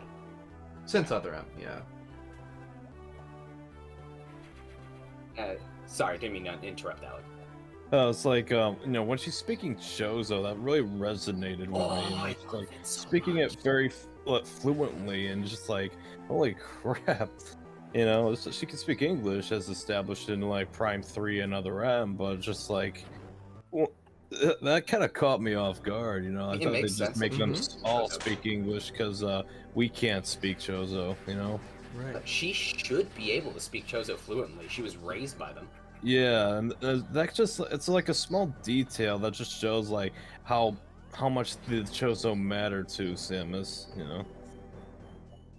I would like to see a game that better explores Samus and her relation to the Chozo on a personal level. Because Yeah. we've been told about it a lot. And besides the manga, we never see it. And the manga is, as we've talked about, kinda canon. Mhm. It's a bit dubious to what extent we take it as canon, you know? Yeah. No, like, I want to see them explore. Like, we know because of Zero Mission, as we'll see, Old Bird is in the series. He is a character here. Right. So, what does that mean for Samus, Are we just supposed to go off of the manga for what their relationship is? Or what? I would joke about pulling an RE0 and making a prequel to the first game called, like, Metroid Zero, but you're literally playing Zero Mission. Nah. Beat you to Metroid it. Double Zero. Or -1. Metroid -1. I never get sick of the unknown item jingle. I love it so much. Yeah, It sounds like remember, something right out of the Twilight Zone. Yeah, I made So- it like the theme for my editorial series for a long time before I retired it. Oh yeah. So this is one of 2 games in the series that has the unknown item mechanic. And we're gonna be seeing the second one, and people don't talk much about that, I think. Yes. And that's Dread. With power bombs exclusively. Oh yeah, I forgot about that. Like I would get them, but because I didn't unlock power bombs, like the fuck, I already Incompatible got with your it. suit. The What is sequence this? break. Unknown item. And usually by the time you get to the end of Dread, you've accumulated between like 7 and 10 power bombs easily. And you're just Yeah, like, I'm s- alright, well I know, I'm playing other games, I know this has gotta be. Where are my power bombs though? Yeah. Where's the ability itself, guys? Come on. I'm still not sure how I feel about the power bomb system in Dread. In terms of like the unknown item and not letting you get them early. It's interesting because I see why they would do it, and there's a lot of upsides, but it also completely removes the remote possibility of sequence breaking power bombs. Yeah, I- and I get why, but it's weird. I'm still not sure how I feel about it, and Yeah, I I do wish- appreciate. No, go ahead. I do wish that we got to see power bombs a little earlier in the game. But it's just how the game was designed. You have to reorganize a ton of the game if you were to give Samus power bombs early. And that's a similar oddity that I have with Dread giving supers and ice beam within like 30 minutes or ice missiles within about like 20 to 30 minutes of one another. Right? Like, you barely get to play around with super missiles, and then, oh, now I have ice missiles. But other than Yeah. that, there's not too much I progressional adore oddities the item compared to some of progression the other Dread. games. It might be my favorite item progression of these games. I'm not sure. I do adore it in Super Metroid, though it is amusing that in Super Metroid you get super missiles even without sequence breaking within the first like 20 minutes of gameplay or less. Ice out this pretty quick. Kind of like it. I do like it, but it's also kind of weird because you start off with missiles, you get missiles. Oh, look, they're super missiles. It does mean that the more interesting abilities are almost exclusively what your upgrades are going to be throughout the game, because you got like the missiles and then the super missiles out immediately. Mm-hmm. One thing I love that AM2R added that Zero Mission doesn't have, so it's kind of weird seeing it. But like, I like how the charge beam brings in items just like Prime. Yeah. And how Yeah, Milton I love Velocity that. brought that They into tried to 2D. collect missiles in this game out of Yeah. second nature. I'm like, I gotta stop playing AM2Rs. Yeah, because when you had that collection from defeating Kraid, I was like, I can't wait to charge and suck them all up like it's Prime or, or But, like, AM2R. But I appreciate that they made the collectibles draw to you in Samus Returns and Dread. oh yeah, But I do actually like the charge beam to pull in more just from that cathartic, like, Nintendo charm of, like, manually putting in action and it feels good to just do. Yeah. Because it's manual, it feels like I'm vacuuming them up, and there's just, like, a nice tactile feedback to going which, credit There where it's is. due, of course, that's from Prime, Yes. but... No, you there know. is though, and I'm also equally happy with how Samus Returns and Dread just give it to you. Oh yeah, It works perfectly fine. It keeps the pace moving. I think there should be an item draw mechanic in general. I'm glad that it exists now, because it didn't before. But I do just a little prefer doing it manually because it's just fun. Yeah, Going it's fun, especially in AM2R. It's really a lot of fun. Yeah, and it's fast in AM2R, you know? Oh yeah. Because you just, like, walk in there and you just... And I think partly because it's a 2D game, unlike the first person in Prime, you can just see them all, like, sucking to you. Right. There is something to be said in Prime of, like, the pickup slowly getting bigger in your view space as they go to your face. But, you know, you definitely get a full feeling of the vacuum effect because it's 2D. See you when hell flies. Stay away! I remember seeing that room in my first playthrough of Zero Mission, and I was just like, oh gosh. Yeah. Yeah, I know. It just bombards you with enemies. AM2R and especially Other M are my most regrettable exclusions for this, but kind of Yeah. necessary for the runtime. I would have been more than happy to have done Other M. It's just with runtime, it just No way, there's Jose. no way because Other M would be probably the longest game of the bunch, probably.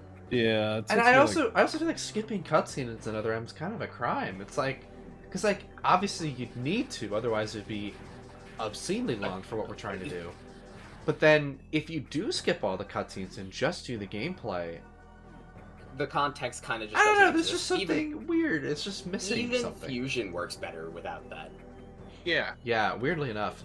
Now, obviously, if you play Other M without the cutscenes, then it would just kind of be like Zero Mission or Super, but because it's Other M, it just feels like something's wrong. Like, I'm missing, like, more than... I would argue the story is... it's a huge deal. Like, if you, like, exclude the story of Other M, you're, like, excluding maybe more than 50% of the experience. Like, Super Metroid is damn. almost entirely environmental storytelling, right? So, like, Right. you don't really skip it. in right, the you don't traditional skip sense. it, you just go through it quickly. And Zero Right. Mission has less environmental storytelling, but it also uses really short introductory scenes anyway. Super short, yeah. And So, Fusion like- Fusion, you know, a little more, but, you know. But like, you also, can skip through it. Fusion, largely the text, and it still uses environmental storytelling more than Other M does. Yes, that's right. Although the times when Other M does do that and they pull away from cutscenes, I think is it's also really fantastic. good. But it's not the focus. No. Yeah, no. It's... Yes, we are the Other M fans. You have found us. Anyway. We're the Other M fans that also love Metroid. Like, I will say, there's not a single Metroid game I dislike except maybe the original in terms of just playing it, but I definitely appreciate it. And Prime Pinball, I think, is a nothing spin-off that wasn't very good. But after that, I mean, I'm a big fan of... I'll even defend Prime Hunters Yeah, a little bit. I haven't played Pinball. You but know, I don't like Prime Hunters that and much. Metroid 1, I don't Look, like. look, Prime Hunters is not great, but I'll defend some aspects of it. But I mean, like, I I genuinely, like its story genuinely quite a think bit. Federation Force is really good. I think Other M's fantastic, if flawed. And I generally agree with everyone that Prime 1 through 3 are great, and that the 5 games we're playing are great. So, I mean, call me a Metroid fan. Like, I'm a fan of the series because I think it's really good. And, you know, I don't know if I talked about this, but I was actually introduced myself to Metroid in a very non-linear way because my first game was Fusion, thanks to being a 3DS ambassador, and then the next game was Other M. I completed Other M, 100%. Then after that, I went to Super.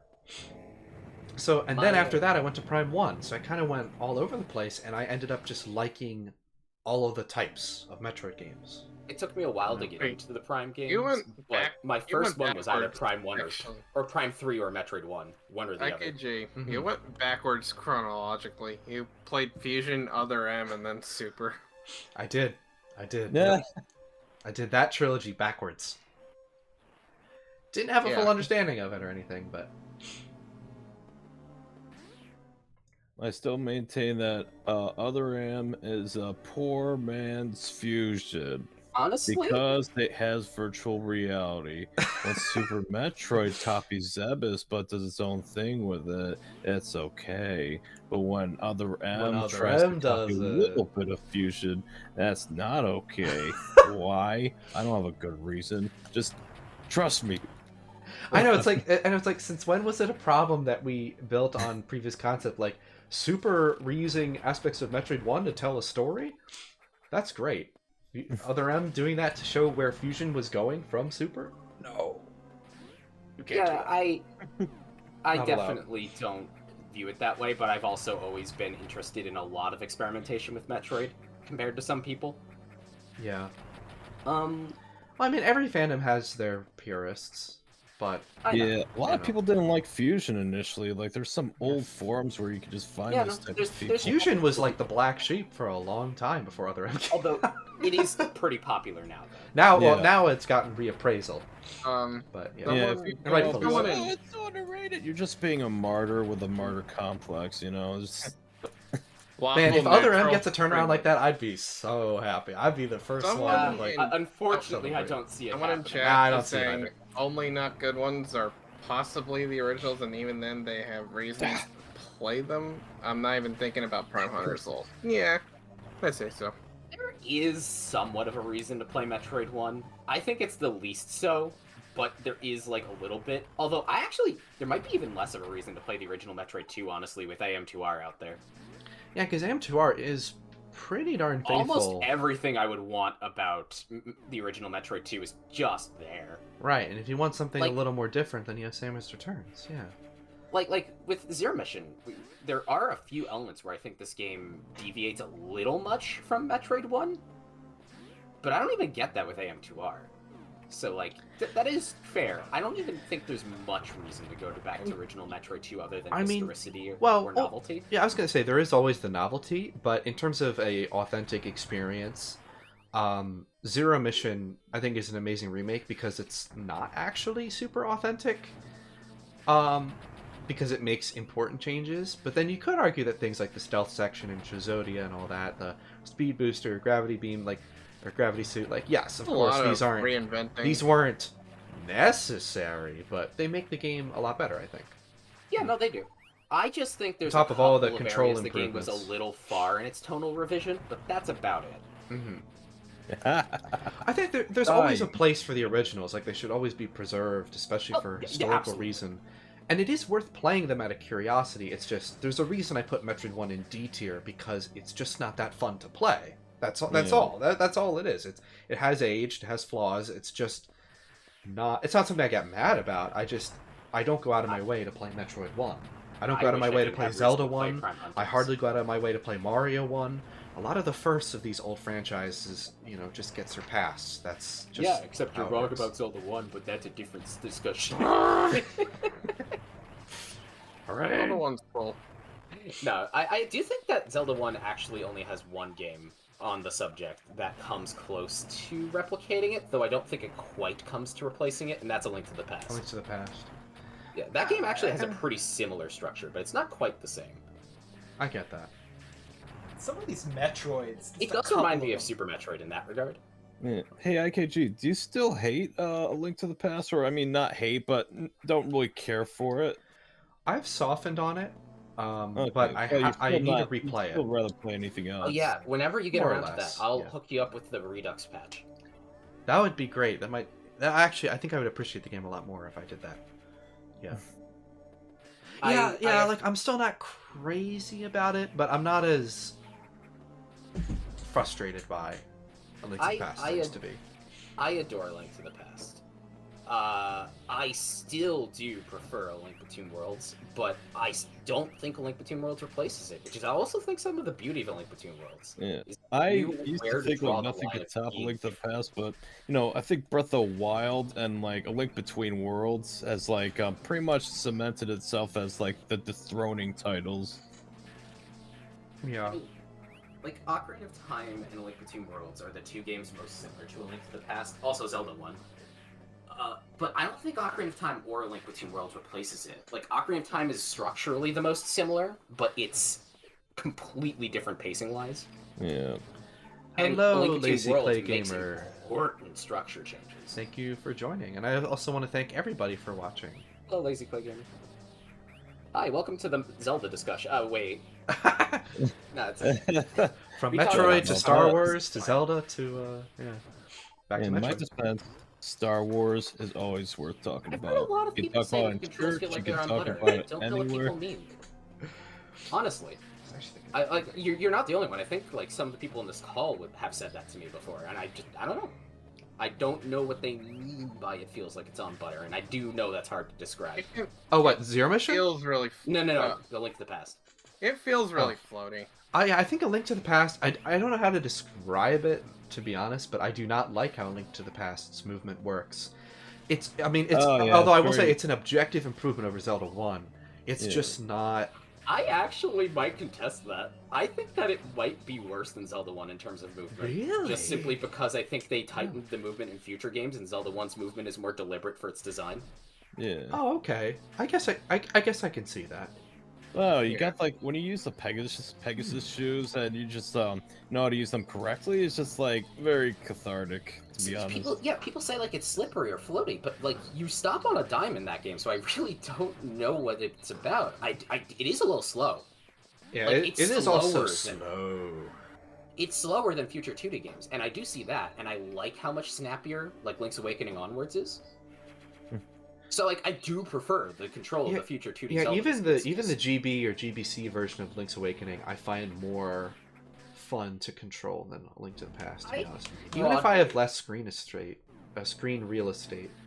I broadly agree with you, but there's one quirk with the Game Boy Zeldas that genuinely pisses me off, and it's a weird small thing. Oh, what is it? I'm curious. Because of sprite mirroring. You know how in like the Game Boy games you cover a 90-degree swing with your sword instead of like a 180 or somewhere a little smaller than that? Yeah.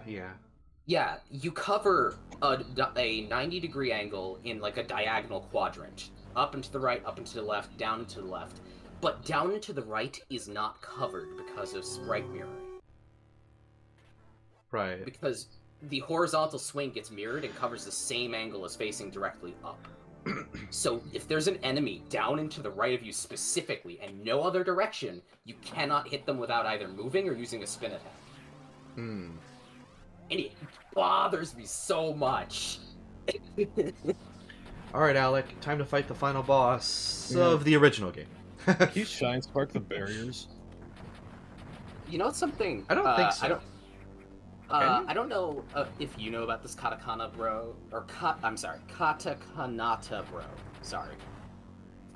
Or some of the people on call, some of them certainly know about this. But in A Link to the Past, one of my favorite things is a movement technique where, and it might be exclusive to A Link to the Past, though it wouldn't shock me if A Link Between Worlds has something similar. Fiddlesticks. Because for different reasons. But in Link to the Past, if you Pegasus boots into a wall, you actually get airborne temporarily, and you can use that to clear gaps. And this isn't even unintentional. There's a secret room in the final dungeon that actually requires you to do that to get to it. Yeah. It's a fun mechanic, and you can use it for some bouncing off. What, bouncing off the walls with the Pegasus boots? Yeah. Yeah, no, I've done that. I know you know about that. But it's a fun mechanic. It's like a subtle platform thing. I also like using the. I haven't found as many ways to work that into the game, but it's also been a while. The biggest example, and the most famous one, is skipping hookshot to do Misery Mire by using that to get across the gap. Really?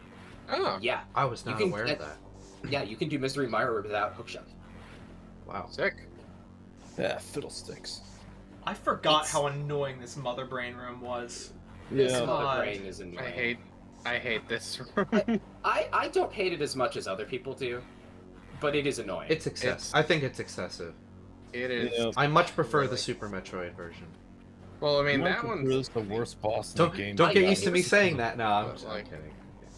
But like, I do respect this is the only Not one too bad. trying to be difficult, but like, I like it too. They just went just a little far in some places. yeah, I'm just gonna bring it up really again. cramped. we mentioned this during one of Alex's runs, but I'm gonna bring it up again.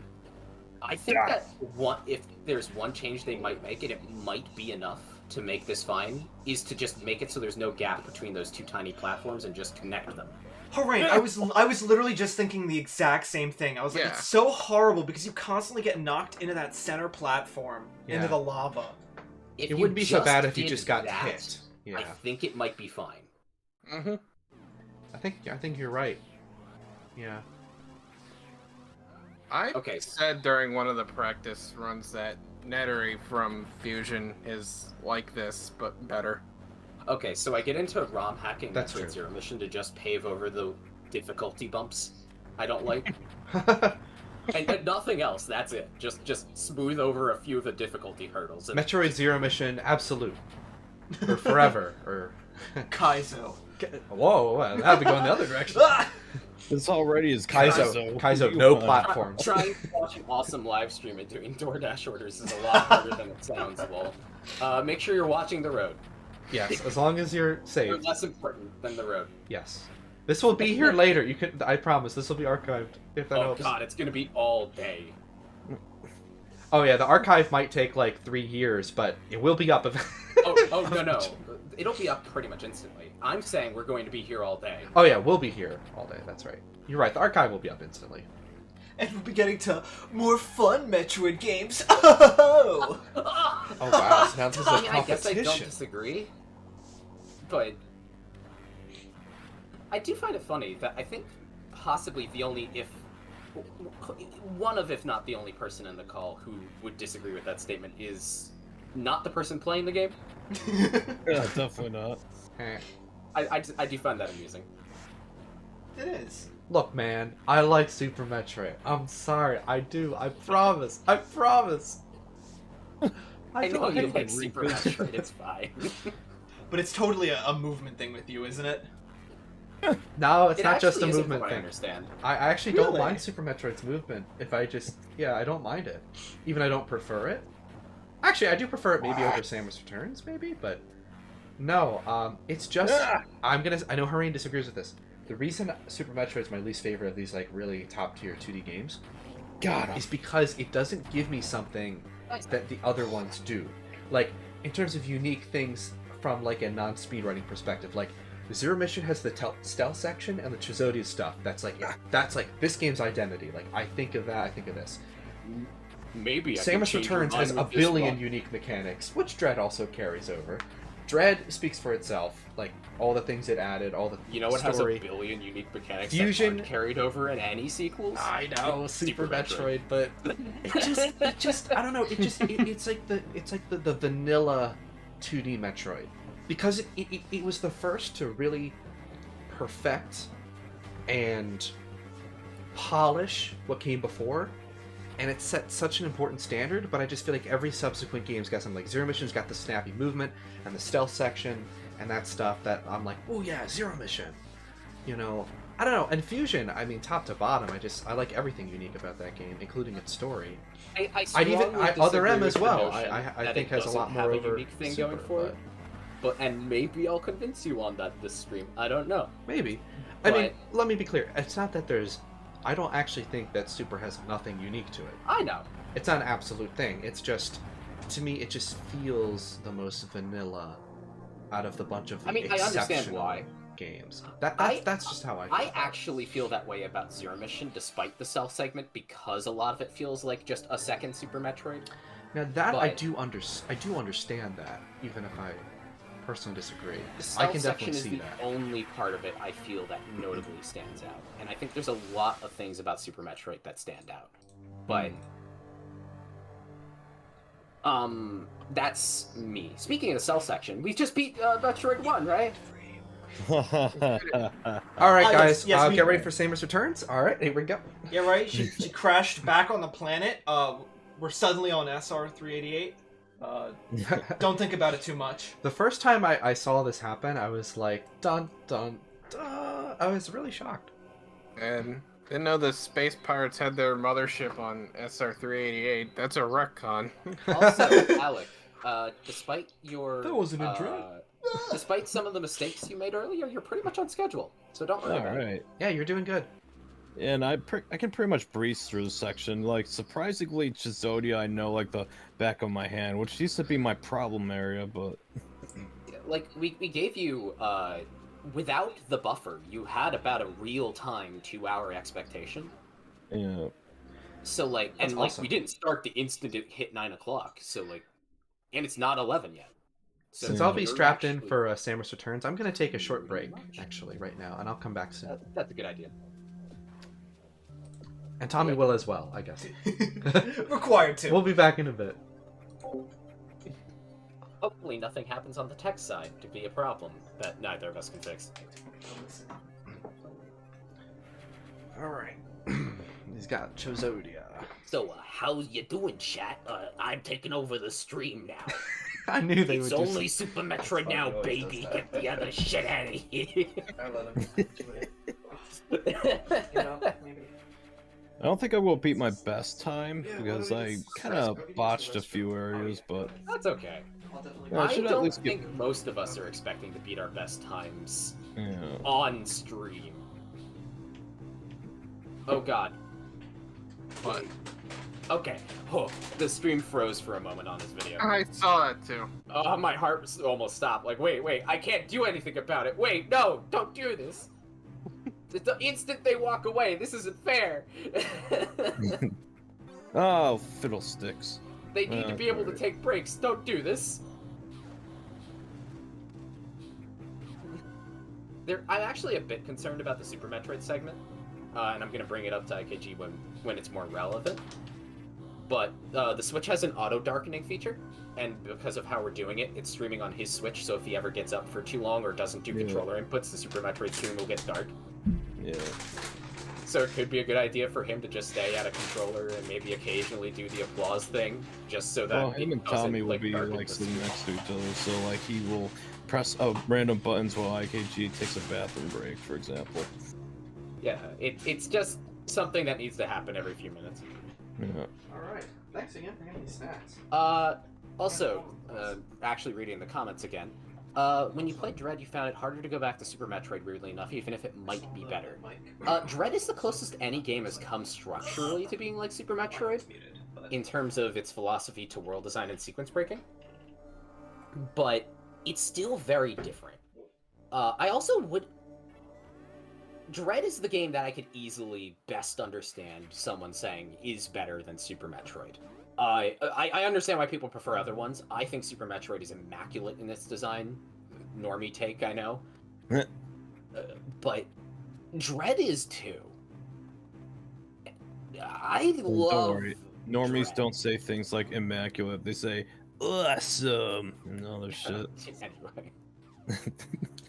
So, like, I mean, I'm not that shocked, but I will say this. Because Dread plays so differently, it would never replace Super Metroid for me. It doesn't feel even remotely the same. Dread feels fucking fantastic on its own right. It's just definitely its own thing. I do want to play more Dread. I've done a lot of sequence breaking in Dread, I just haven't played it for speed yet. I do want to learn routing a bit more before I seriously try to go for a time, but it's... Dread's great. I love Dread. It's dreadful.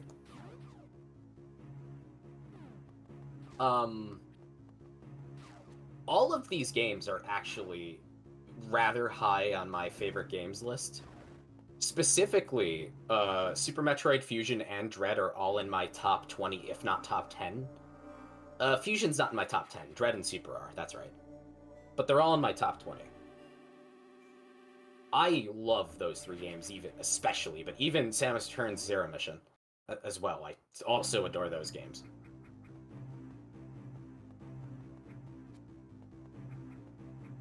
And I fucking tripped the alarm. Way to go, Alec. It's okay. You don't need to worry about it. Stealth is optional. Yeah, pretty much. What is this?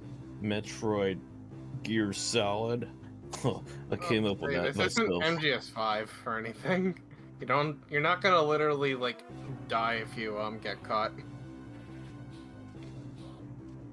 Oh yeah, I brought this up on also on one of your practice runs, Alec, but I still think this is really funny.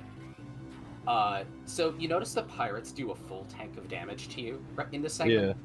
Yeah. You get the gravity suit at the end of this, which halves your damage from the from the Varia suit. And the pirates do half a tank of damage to you when you get the gravity suit. Yeah. Implies that Samus with no suit on takes the same amount of damage she would take with the Varia suit.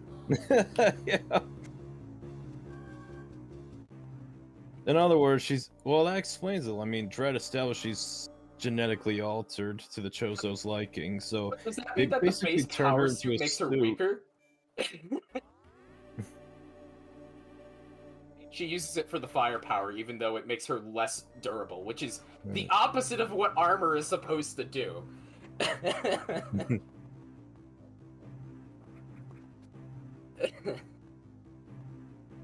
I do actually like, though, that they do a clean tank in the stealth section, though. It makes it like a very trackable kind of damage, you know, where it's just like, you see each of those tanks you have there, you have 8, that's how many hits you can take. Well, 9, but, you know.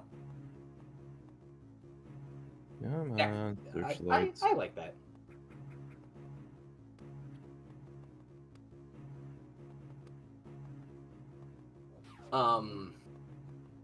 But yeah. So I said my favorite Metroid game is Super Metroid.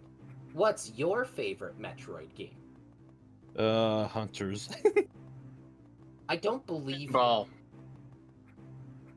Thank you, Ron.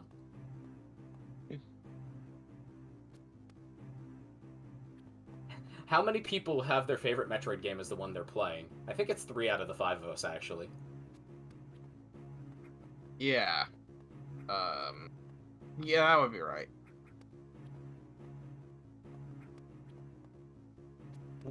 Tell me, Ron, are you one of those 3? Yes. Yes. Yes. Yes. Can I say? No. No. No. Get out of my office. Pack your things. Oh my god, if it doesn't my building. exist, I hate to make this joke with IKG not here. I hope he's listening at least. But, oh my god, if there isn't an edit already, there should be, of steamed hams, but instead of Skinner, it's, or instead, you know, Seymour or Skinner, whatever, it's Jameson. The superintendent comes over to visit for lunch at Jameson's house. Delightfully devilish, Jonah. Or just have like Jameson be Chalmers and Peter be like Skinner. If I take these You pictures said of Spider-Man, You call them steamed if I- when they're obviously grilled. And then Jameson laughs and says, "You serious?"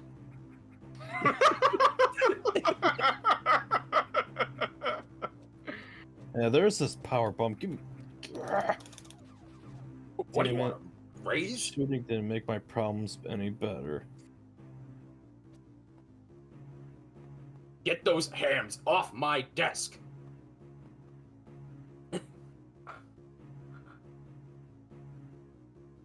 Oh, I I shouldn't can't wait have for waffles for lunch. Can't wait for an unforgettable luncheon. Oh, responding to Badinator, like I should be. Yes, the 2D Metroid games do have the Zero Suit, starting with this game. This is the first game to have the Zero Suit in it, which is part of the pun of Zero Mission, actually. Yeah. It's not just her first mission, her you know, her first outing and all that, but it's, you know, the Zero Suit. Haha. Zero mission, more like zero quality. Funny 'cause this game but yeah. sucks. Speaking also, not just Zero Mission has the Zero Suit though, but so does Samus Returns and Dread. Every Metroid game after this game has the Zero Suit. You're fired. Cuts the house on fire. Jonah, the house is on fire! Jonah, the house is on fire! You're fired! No, Mother, that's just the Northern Lights. No, Mother, that's just you. You're fired.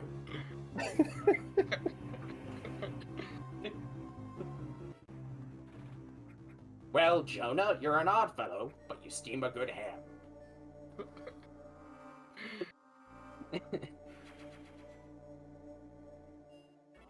Okay, this would be a completely different skit, obviously, but instead, what if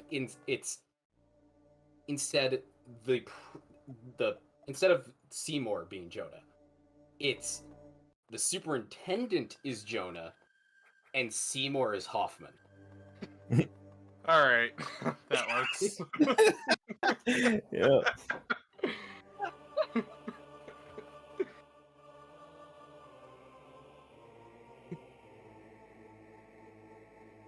Oh, Hoffman, I made it, despite your directions. Oh, I know. Steamed hams. That's crap. I know. Steamed hams. Yes, sir.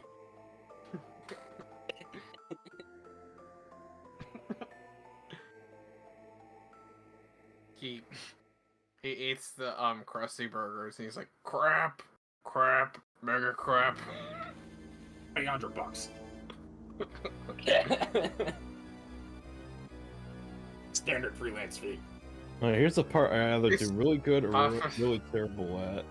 Hoffman says Aurora Borealis, and then he's like, Aurora Borealis at this time. Jonah goes, I want pictures of Aurora Borealis on my desk. Well, first he does the laugh, and he's like, "You're serious?" May I see it? Yes. On Can my I see? desk? Parker, I want pictures of Aurora Borealis on my desk, or you're fired. No, Seymour's mom be Peter. Seymour's mom should be Aunt May and use the clip of her screaming when Green Goblin breaks them. And instead of like the house is on fire, she's like, deliver her from evil.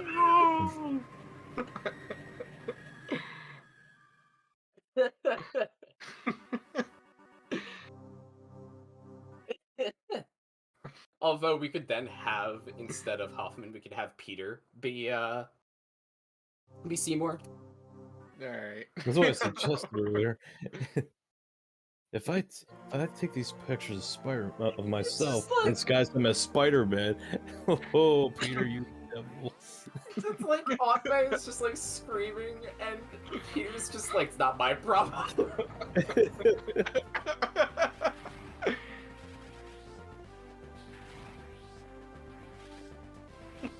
I think we've peaked. This is the canon one. Yeah. Peter, Aunt May, and Jonah. Peter, the house is on fire. I'm gonna put some dirt in your eye. That's mean. She was gonna give up the whole gig. I fail to see how that's my problem. Dear Lord, what's happening in there? Oh, that's just pictures of Spider-Man. Pictures of Spider-Man on my desk. May I see them? No. Parker, you're an odd fellow, but you take good pictures of Spider-Man. But you take crap.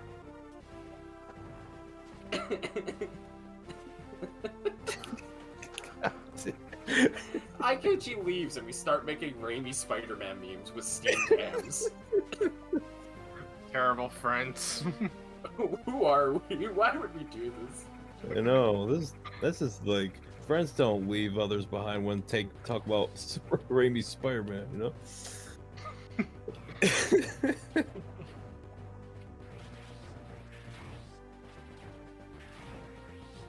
Spider-Man 3 is a fun movie. That's Best probably my movie. new favorite in the trilogy, only because I'm kind of sick of everybody being like, "Oh my god, Spider-Man 2 is the greatest thing since sliced bread." I have my hot takes in general, but I do think Spider-Man 3 is definitely a messy and not the best made film, but it has a number of virtues to it. Yeah. Also, it has the best portrayal of Jameson in any of them, which is a high bar. Oh god, yes. He's gotta like watch out for his blood pressure. You're an add fella? I'd prefer a subtract fella. Okay, I'll see myself out. Anyway.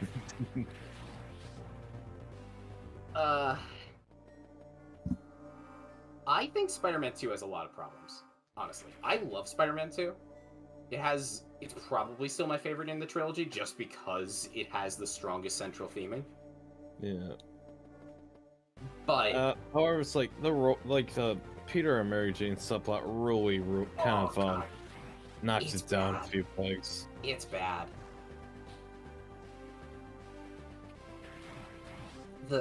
I don't like the Peter and Mary Jane stuff in 3 either, but it's bad in 2. Yeah.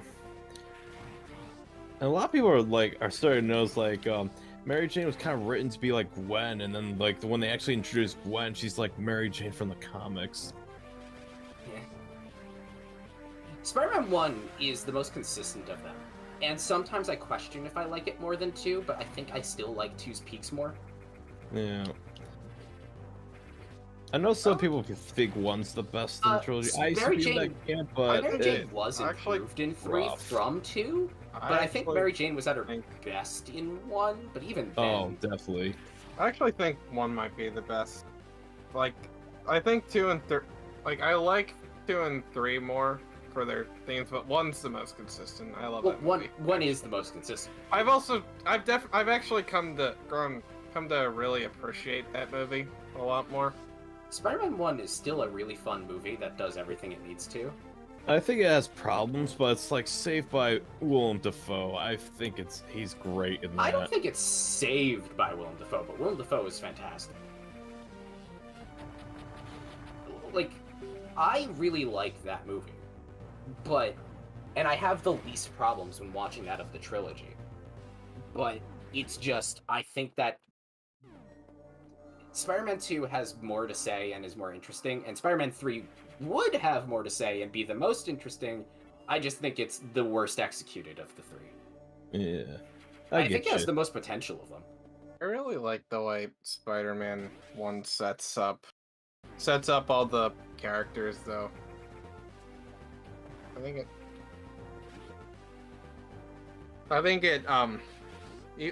it definitely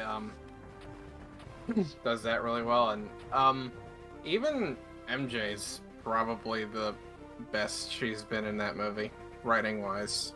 Yeah. Not great, but I hate that. Better than 2 and 3. Here's my take. There has never been a good love interest in the cinematic movies for Spider-Man until we got, the MCU. I disagree. Yeah. I think 1 was incredible. I do not think Gwen was well written at all. I think the only thing they had going for each other was chemistry. Yeah, that's pretty much it for me. That's all they have is chemistry. The writing is terrible. I mean, hell. Oh, definitely, but I don't want to get too negative on stream, but I just want to say, they portray Peter as being a stalker and play it off as cute. Oh, yeah. In both films, but even worse in the second one. MJ is not a well-written character. She's at her best in 1, but she kind of just is a plot device more than an interesting character anyway. It's a shame, because she's one of the best characters in the comics, Just very adventurous, free-spirited, just I don't care much for MJ when they introduced her. Hey guys, She Tommy got and I are better back. over time. I mean, I did have a bit of a little too full of herself at times, but Oh, Are you guys really talking about hated- Raimi? We're talking about Spider-Man in general now. I'm sorry, but it was heat of the moment, and we didn't mean to exclude you, but you were gone. We did Raimi Spider-Man memes with steamed hams. Without I'm me? sorry. Without you, I'm sorry. I think we're just gonna have to cut Super Metroid. This is gonna be a 4 Metroid game run. No, that's okay. That's okay. We love you, Evan. I love you too. man. It just happened, and I couldn't let the opportunity slip. I do want to say that out of the corner of my eye, because I wanted to make sure the stream health was still okay, so I didn't go far, other than like using the restroom and stuff. And I noticed, Alec, you did some amazing, clean work in Chizodia, so I wanted to compliment you on that because I saw it. Thank you. It was It's really like, impressive. it's kind of like second nature because there's not really any diverging pathways in this section, anyways. Well, still, really Yeah. proficient. And I'm ready for Samus Returns. Also, to finish what I was saying, because Yeah, go ahead. I almost forgot. The reason I don't like Mary Jane actually the most in the original comics, Alec, is mostly I'm just really exhausted with her obnoxious overuse of bad 70s slang. Yeah, It's way too excessive, it and I can don't be. like it. And she I has think a lot no of character pop culture besides 70s references, slang. I always had a Wikipedia, like, I don't know, it's like, I didn't know who Woody Allen was until I started reading Woody the Allen. six... Sorry. Dead silence. I'm sorry. I like Woody Allen. I didn't mean to stop Alec in his tracks. Woody Allen. Like, I didn't know who he was, it's like, until I read the comics, and it's like, yeah. I've never seen any of his movies, and after hearing a bit of the controversy surrounding him, I'm kind of afraid to financially support his estate in any way. Okay. Less First said off, about that, the better, so... hello, Avatar Aiden. Yeah, hello. Hi, Aiden. What's going on, And Aiden? to Lazy Clay Gamer, I don't think anyone would blame you if you visited a good friend of ours named Vim. Yeah. His lair is it's the most tricked out place you'll ever go. He has like everything. And Vim welcomes everybody. He is very nice about his game library. You should check it Ah, out. fiddlesticks. There were too many space pirates. Yeah, even with the powered up suit, you know. Yeah, Did you die, Alec? My yeah. stream's still behind. Imagine dying in a Metroid game. He's probably not going to be the last. Yeah. Me probably. too. I'm probably gonna die once. We'll see. Me too. We get a death total of how many This times is why he I'm goes gonna by. save pretty often, just in case. Also, Citra does crash very rarely, but it has happened. So, you know, Be I'll be counted to saving. your death toll. Wait, that's not fair. That's out of my control. Exactly. Watch during the Super Metroid. Nintendo's like, sorry, we have to pull down all NSO apps for maintenance or something. Like, they won't do that, but like, could you just imagine? Now would be the time for it to happen. Yeah. To avoid name dropping people, I don't think he'd be bothered if I did, but just to avoid it, Yeah, Ron, one of our mutual friends, let's say, and Alec, he had a great point that I think more people should start adopting, and that's making more memes about Polar Express. Ah, yes. I always thought the film was rather rife for material, to be I don't honest. remember. I don't Hey, remember you know who what train said this that, is? but I would Well, yeah. definitely agree with that. You know what kind of train this is? Oh my gosh. All I got was stupid underwear. Well, now that I'm playing through Bayonetta 3 and one of the weapons you get is like a train chainsaw, I have a very different image. You see, Of the only reason I bring it up is because when IKG was like, "Hey, that's not in my control," the only image in my head was the conductor, also known as one of the many roles for what's his name? Tom Hanks. Tom Hanks. Tom yeah. Hanks. Yeah. Was just the image of the conductor going into the kid's face and going, "Exactly." Exactly. That's good. I really hope we Like get a the Metroid North collection of Pole, all of 2D and course. 3D games in one package. Well, This that would be is the amazing. Polar Express. You know what? I think, like, to Lazy Clay Gamer's point, I think we are really overdue for a proper 2D Metroid collection on Switch. Yeah, It'd be nice. So obviously they already have 1 and Super and Dread on there, simply because of Switch Online. Right. Although I don't think anyone would be pissed if they put 1 and Super in a collection anyway. Yeah. But just imagine like Zero Mission, Fusion, Super, and Samus Returns alongside original 1 and 2 as like bonuses. I was gonna say 1 and 2 original should be included as well. Yeah. And then they throw an AM2R and we all shit ourselves. Now that that would be a surprise. Could you imagine Milton like going on screen at the Nintendo Direct and he does like the like directly to you thing? He starts speaking in Portuguese. Yeah. Well, they'll translate it. I get the feeling based on his social media that he probably knows how to speak English, but Yeah, still. yeah, of course, of course. He could use a translator. He always seemed like a really cool guy. Oh yeah. Like, not only did he make an amazing game, but he just seems like a really cool guy. Yeah, He also helped make us another amazing game, Will of the Wisps, Ori, and the. Oh, that's Blind right. Forest. He I helped still need work to on play that game. Will of the Wisps. Yeah. Oh my Worked gosh. on, specifically, he did level design.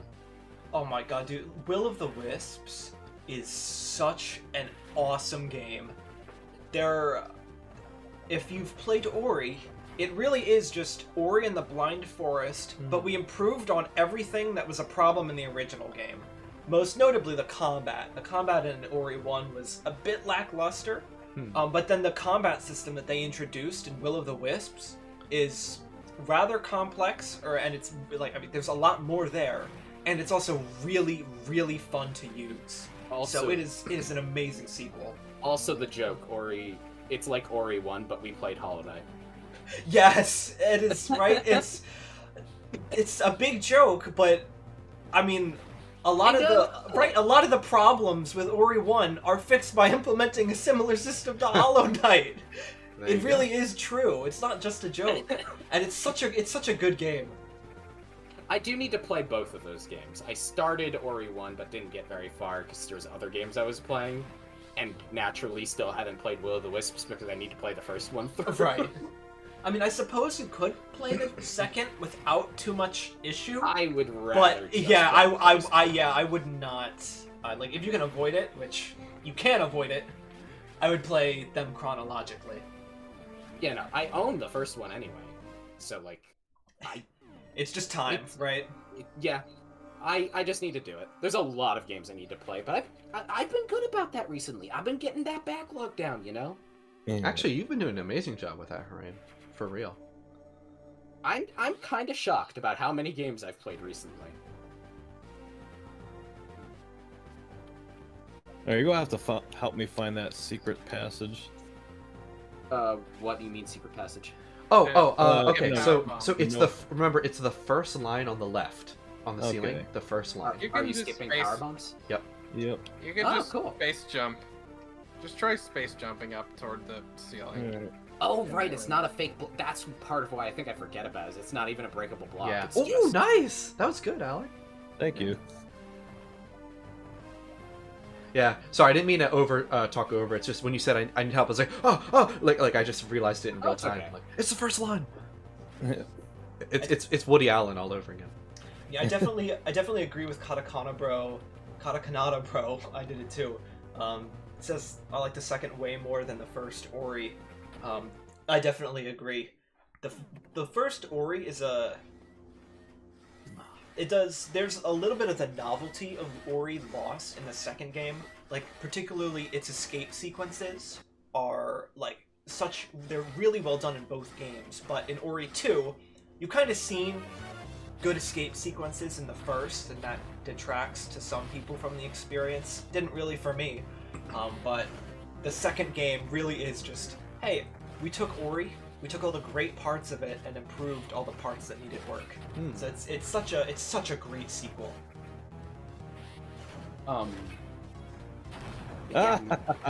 Quickest Ridley defeat yet. That was Alec. You're on fire. Dude, You're just getting better and better. I was talking to chat and you're suddenly done. This is what I'm saying. Has to be I'm behind saying everyone when you else. look away from Alec, he just goes into full gamer mode. I'm telling you. Time to escape. Oh shit. Yeah, Wait, I know. Fuck. You're good. good job, Alec. That was close. By the way, this stream is behind for me, so... Yeah, no, I just saw the self-destruct message now. Oh, Yeah, sorry, you're right. that's Tommy and I probably have an it. advantage because we're seeing the live feed. Sorry. That's why. Sorry about Well, I that. mean, it's I'm not prob- you. It's not you. It's me. Yeah, I was like, wait, why is it that they always know what's happening minutes, like a minute or so before I do? Like, Sorry. Yeah, no, it's fine. I just didn't understand it. I was like, is my stream just like slow? Well, we're watching this through YouTube. I mean, I think Harain is Gotcha. too. Yeah, that's totally fine. So then maybe There it Evan is. and I will Thank you. try to make It's a little fine more if of you're an commenting effort. on it at. It's fine if you're commenting on it as it happens. I just didn't understand why it was happening. Okay. Yeah. Being smart. I am the control room. Alec, we have a question from chat But for are you the you. computer room? How do you No. feel Sorry? about Bear in the Big Blue House? Bear in the Big Blue House is a very subversive anime, a very slice of life anime, featuring Bear in his Big Blue House, and they all do stuff and explore how capitalism is and other things, and how they exist in society, and how woodland society is very utopian, and how we can strive to be a better society by miling didn't ourselves think- off the woodland valley. I didn't Okay. think capitalism existed until I saw Bear in the Big Blue House. So Lazy Clay Gamer has just asked a question that's gonna break my mind because I haven't thought specifically about this. So, Metroidvania OSTs, which one's your favorite? So, my favorite Metroid OST is Samus Returns, but Metroidvania as a genre, I have an instant answer for that, and it Go for it, might Tommy. is Hollow Knight. it might come as no surprise, but I do think that Hollow Knight has It's so good! I will sing Hollow Knight's various praises from gameplay to story to soundtrack for as long as you will listen. But I've had Hollow Knight screenshots as desktop backgrounds before. it's so good. But Screenshots. The soundtrack of Hollow Knight is incredible, and something that I've taken to recently in the past couple of months is watching certain composers online react to tracks from my favorite games. Oh yeah, that's There's been a lot of. That's there's always been, fun. There's there are a ton of people.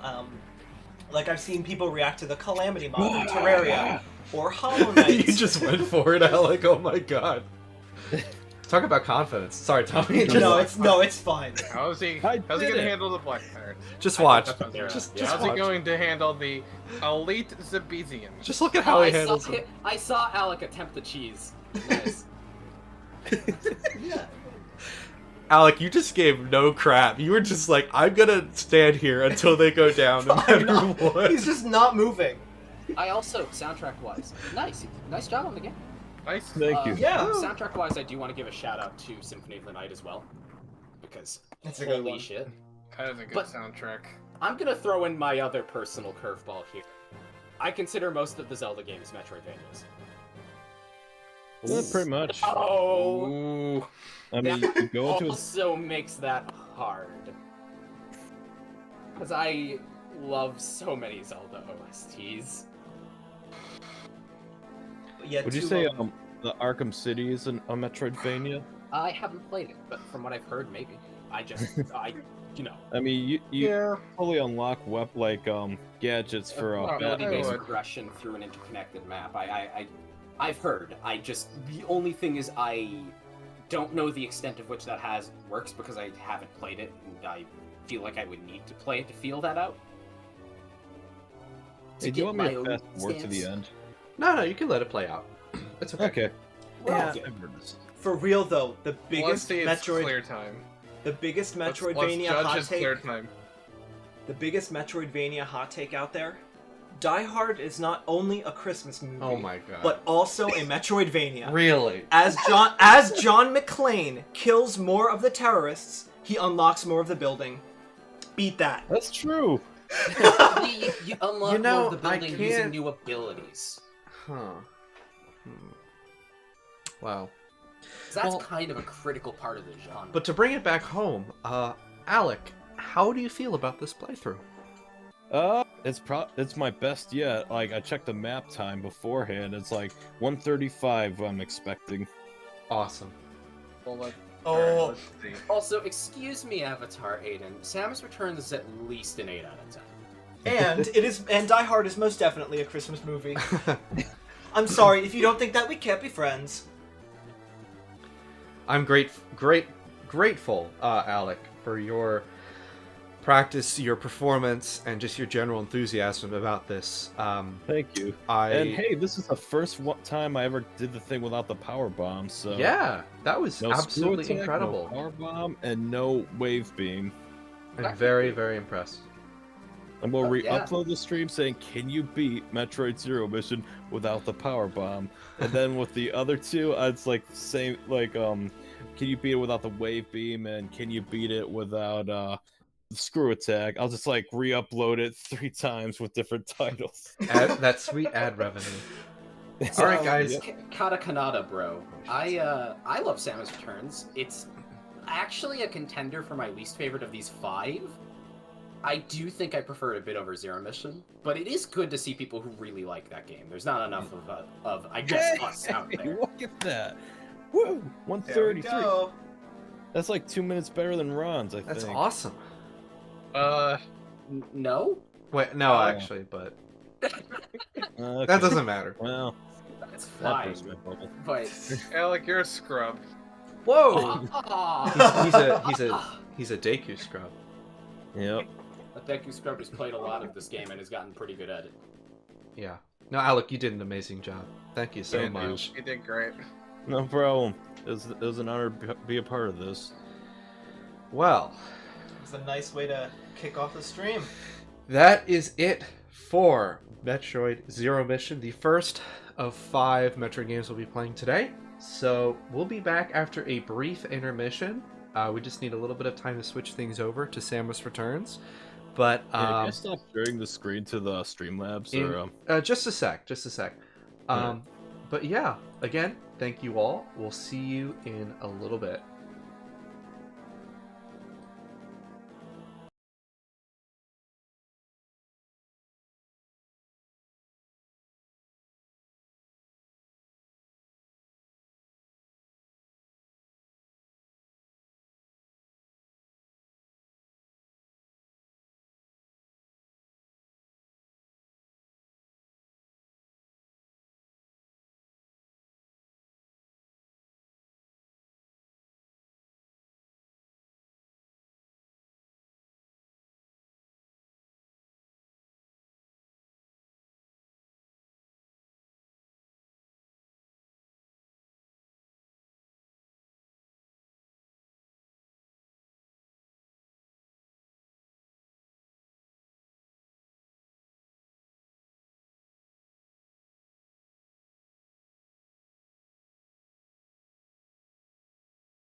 right.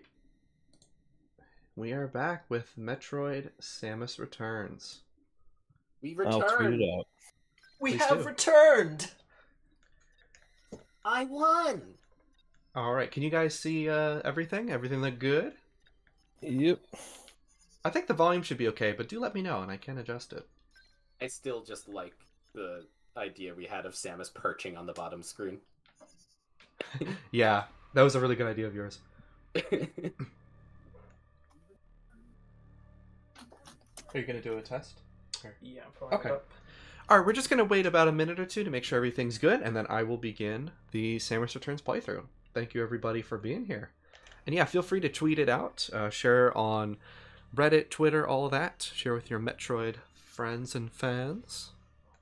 So, here's a fun one for you. So the dots on the background for the layout of this, those specifically were what was primarily lagging my computer because every single one of those was a separate little vector object.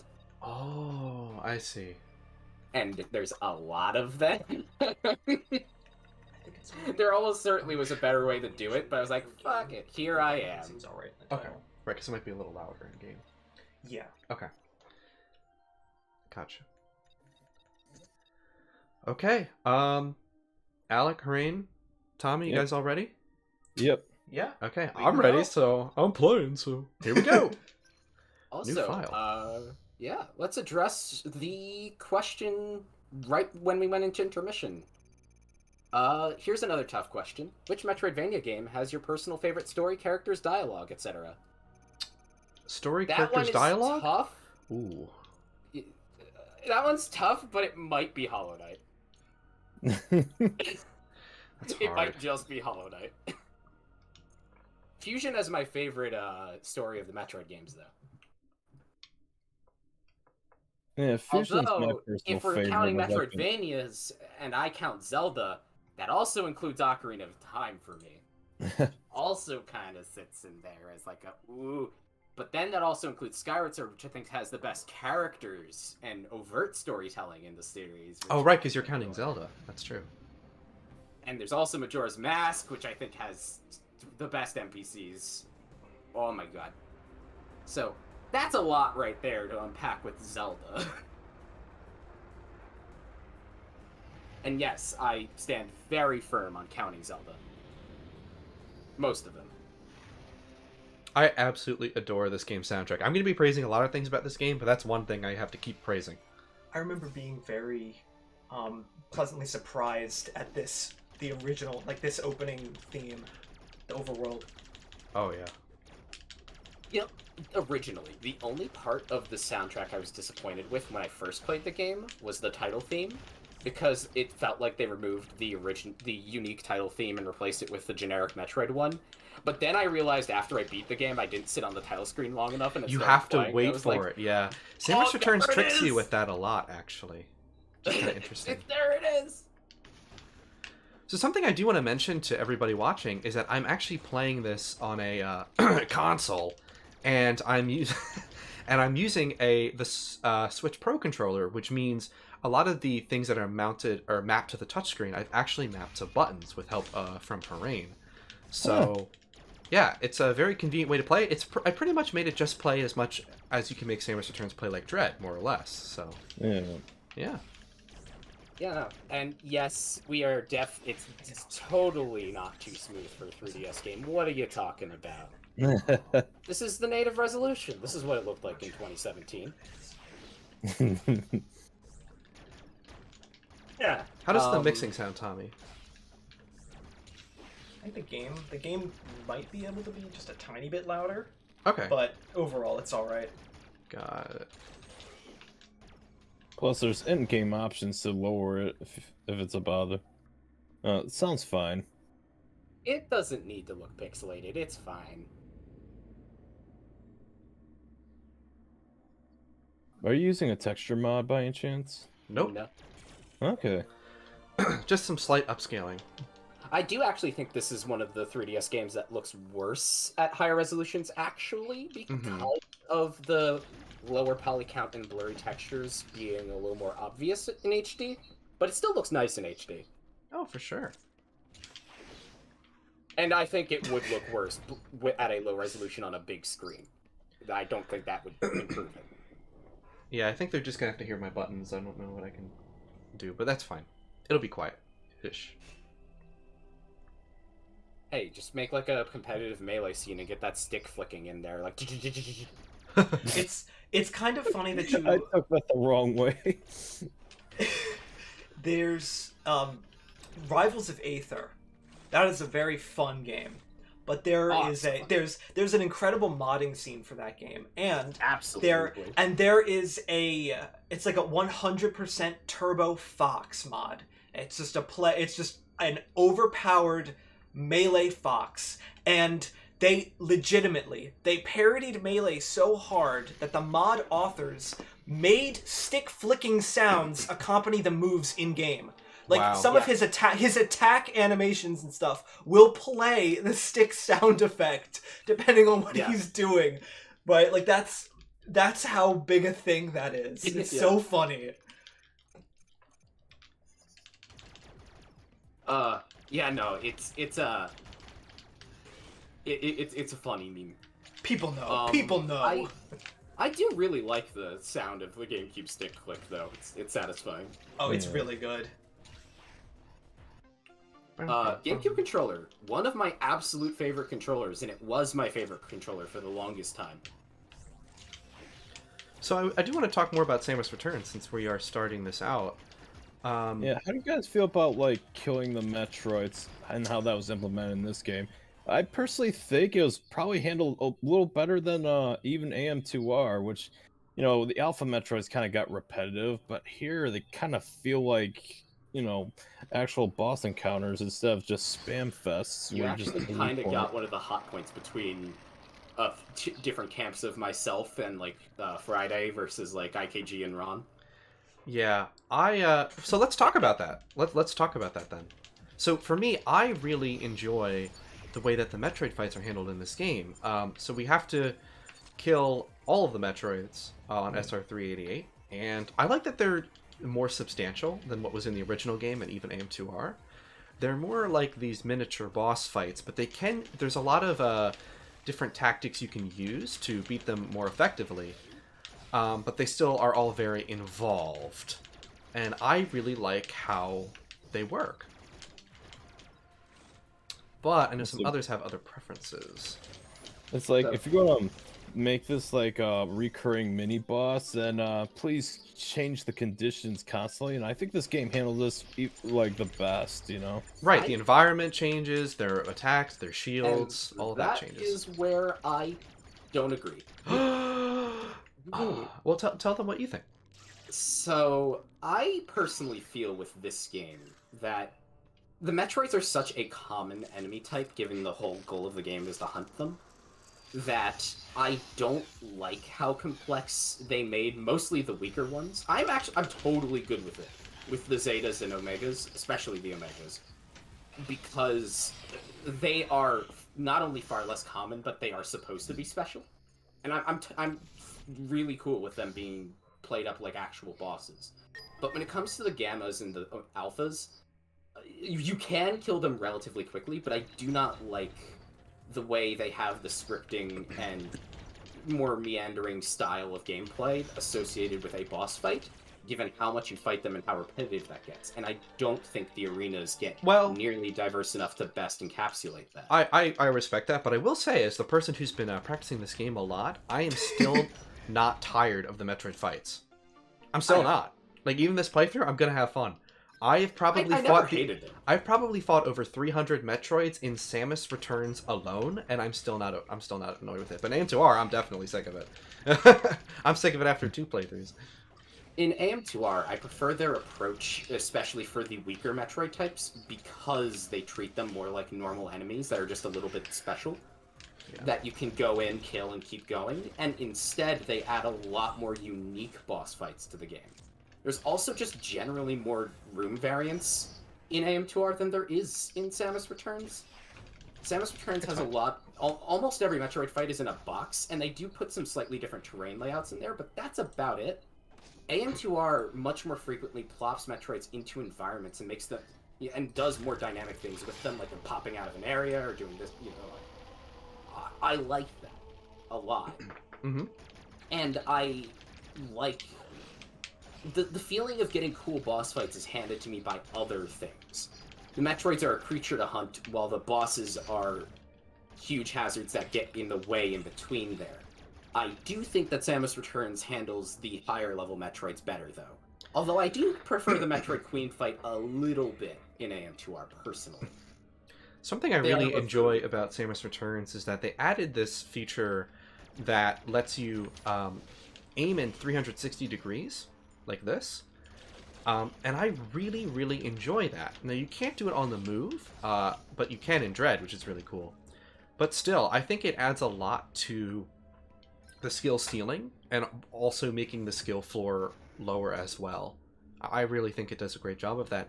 And we're going to see later how the grapple beam plays a big role in how that is handled in Samus Returns. And I didn't talk about it yet, but we did pick up the first Aeon ability, the Scan Pulse. But I'm going to reserve most of my comments for the Aeon abilities once we pick up the second one. I just thought I would do that, so... But yeah, what do you guys think about 360 aiming being added to the Metroid series, starting with this game? Actually wouldn't like it, the way it works in Samus Returns, if they didn't have the melee counter. Yeah, The melee counter is why it substitutes like a lot of what we used to diagonal aim with, and press the shoulder button to diagonal aim. It's like now we just have to kind of. The player is tasked with relearning how to Metroid all over again. So once you master the melee counter, it becomes really fun to go through these environments. The reason I wouldn't like it is because of the lack of mobility when trying to aim in Samus Returns, making you very vulnerable to enemies and making it so you're kind of just a sitting duck trying to get your shot in. But because of the melee counter, a lot of that is alleviated. I still don't like its game flow as much as the rest of the 2D ones because it's more stop and go, though It is exaggerated. There's a lot more things you can do to get around that than people give it credit for. As you've seen, I've been using the charge beam a lot, and I think that really negates a lot of the stop and go. It's nowhere near as bad as people say it is, but it is there. And I do prefer the pacing of every other one, including Dread, for that reason. I really recommend watching TASes of Samus Returns, though, because they, like, almost never stop. Which is really satisfying to see. Yeah, a computer doesn't need to worry about the precise movement of their thumb. Like, am I going to slip? Am I going to get, like, the exact timing right on the angle? Like, they... Right. It's just like, yeah, it's gonna hit it right there, right then, you know? Yeah. So, like, yeah. It's just that I don't care as much for the lack of mobility, but again, because of the melee counter, it never becomes a problem where, like, you're a sitting duck, a boss attacks you, and now you're just getting hit. You always have the tools to play in the game, and they made sure of that. And I really appreciate that. And I like some of the things they get out of 360 aiming. So I do think it was a worthwhile inclusion, and I like that they kept it and improved on it for Dread. Me too. So a lot of what Samus Returns introduces will be refined in Dread, but I find that the game itself is really, really satisfying. And I like that they had the goal to add some really major shakeups to the Metroid franchise. I will be honest and say that Samus Returns actually gets better the more you play it. I really think so. Because it's a lot to adjust to at first, but it's a really, really satisfying experience. Ron, what is your experience with Samus Returns? What do you think of it? Oh wait, is Ron still not here? Yeah, I think he's... Oh. Yeah, he's not Ron, here. please tell us from afar. No. Alex, I guess, Alex, since you haven't spoken much. And then I want to move to Tommy. Alright. Tommy, go first. Alright. Yeah, something that Evan briefly just brought up, but that I was absolutely going to mention if he hadn't, is that Samus Returns pioneers both a graphical style, via the engine, of course, but also mechanics that Dread then later refines. So it's given that both games are out now, it's really cool to be able to see how those abilities grow, but it's also just really nice in this game to see how Mercury Steam innovated the 2D Metroid franchise or style.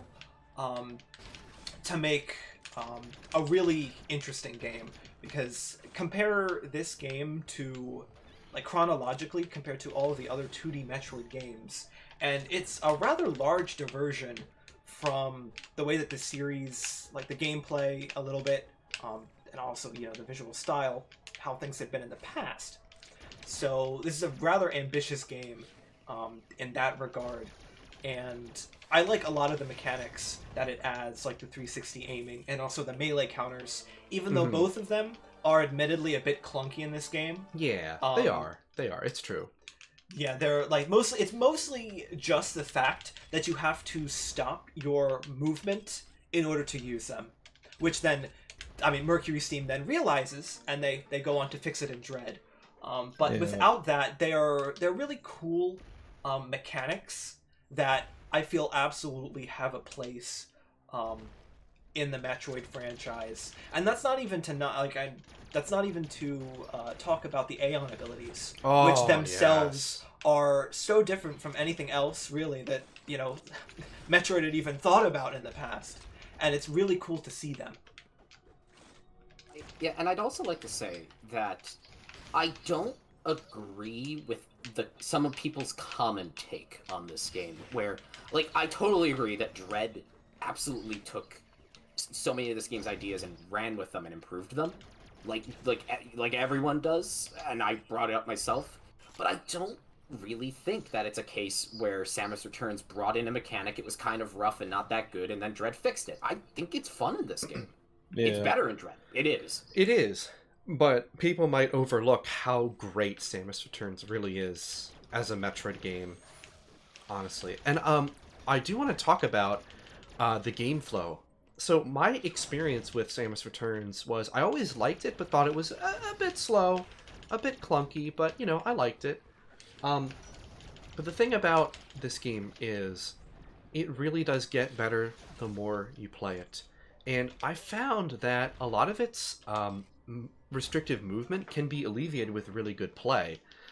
It's just not as responsive as something like a Zero Mission, but there's a lot of really good tech you can do with this game, and it mostly comes down to the additions, like how can I use the melee counter in midair to stall myself, or how can I use the Aeon abilities to make progression faster, which might not sound as interesting on the surface, but in execution it's actually really cool.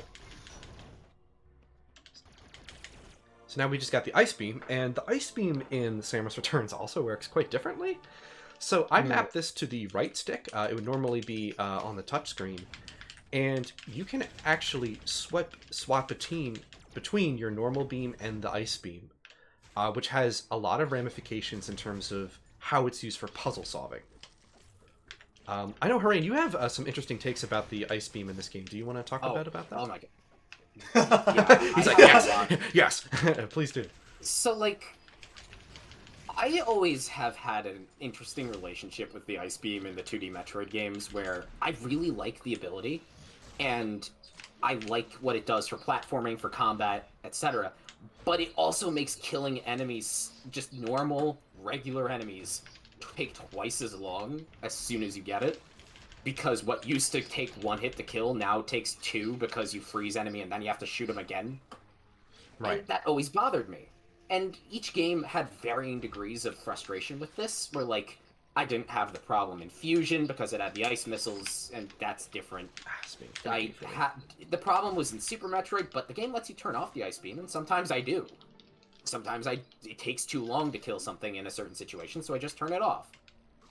In Zero Mission, it really bugged me because, like, you can't, and it's the same problem as Super Metroid. Right.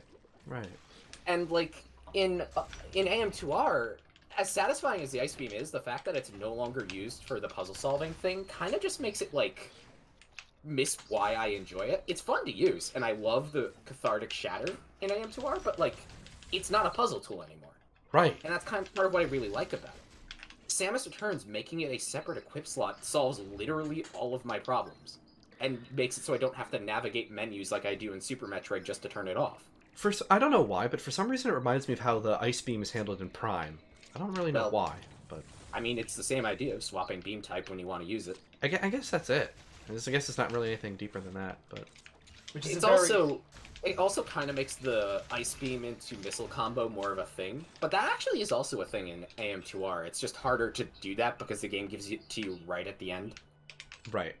I was playing an AM2R randomizer last night, actually, and I started going, oh wow, ice beam combo like really is a thing in AM2R. Because I got it a lot earlier that time. But yeah, no, it's... The ice beam is such a nice addition to this. It has the subtle change as well of charging, making it so they freeze for longer. I'm totally cool with that. It especially has nice ramifications for like the Metroid fights, where like taking more time to charge gives you more time to wail on them. Oh yeah. But the one thing is I did find that hard to adjust to because it wasn't obvious to me from the get-go that that's how that works. And I kept forgetting it because of old Metroid muscle memory. Once you're aware of that, it's no problem. We have a visitor. Fine. I was like talking to the Metroids like they're like a peasant or something. I don't know why. That sounds weird, but like I do. I'm just like, oh, hello there. Hello there. I think it's because I've just done these fights so many times. I'm blow just up a Metroid. So uncivilized. So uncivilized. No, but, I think Samus Returns does a little better than like Dread. I know this might be controversial, but I like the just like the world theming in general a lot better than Dread. I mean, Dread it's supposed to be like this mechanical / like environmental combination. You know, it's like a mix of Fusion and Super in that sense. But I just like ancient ruins and just creatures just making do with what's going on in the ruins of this. You know, something like there's more stone and stuff, and just like and the statues. While I do appreciate this game's presentation more than many people do, I still definitely prefer Dread's world design and aesthetic. You won't see me criticize Dread too much. I tend to be bad with critique. I like to praise things that I really enjoy or think are well done. I'm more suited to that. But one thing that I have a conflicting take on is exactly that with Dread, the world design. I think it's primarily mechanical variant, like that whole theme.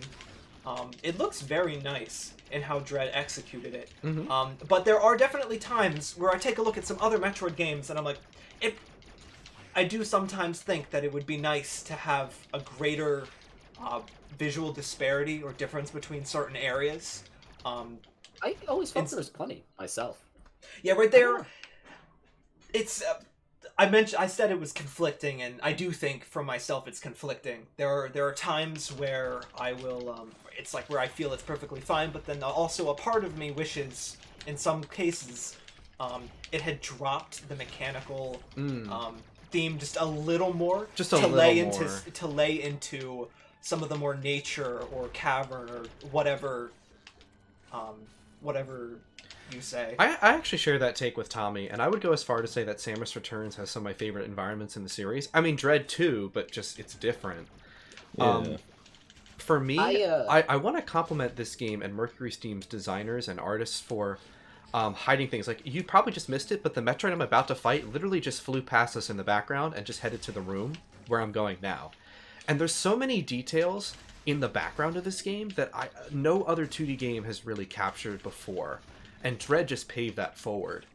So I really, really like how the backgrounds look in this game so much. Just saw the Metroid now. Right here, the Metroid comes all the way from behind a rock in the very background. And in the last room, it actually snuck by. Most people missed it, but it was there. Yeah. But it does make me wonder. It's like, is like how other Chozo like colonies are like stone structures with some mechanical things here and there. Do you think like Dread's like world design is like primarily a Makan tribe design? You know, where they're more like technological and don't really care about harmonizing more with militaristic. nature. That's actually right. That's another part of why I have that conflicting feelings about Dread's world design at times, because it could very well just be closer to a story reason, right? I'm sure it is. The Makan and Ravenbeak, right? Because they even have the robot Chozo soldiers, right? Like they introduce it, and it's like it's very possible that, hey, look, I mean, Ravenbeak has been here with the other This is Mockin Samus for quite a Returns. while. Secret bonus level.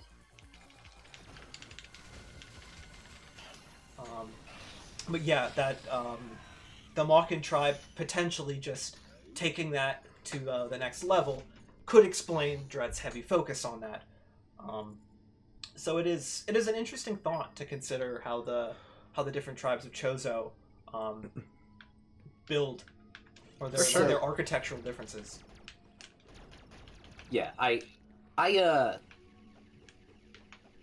don't want to start sounding like I'm speaking over you with authority or something, because I think your opinions are entirely valid, but I have a very, like, art school way of looking at this.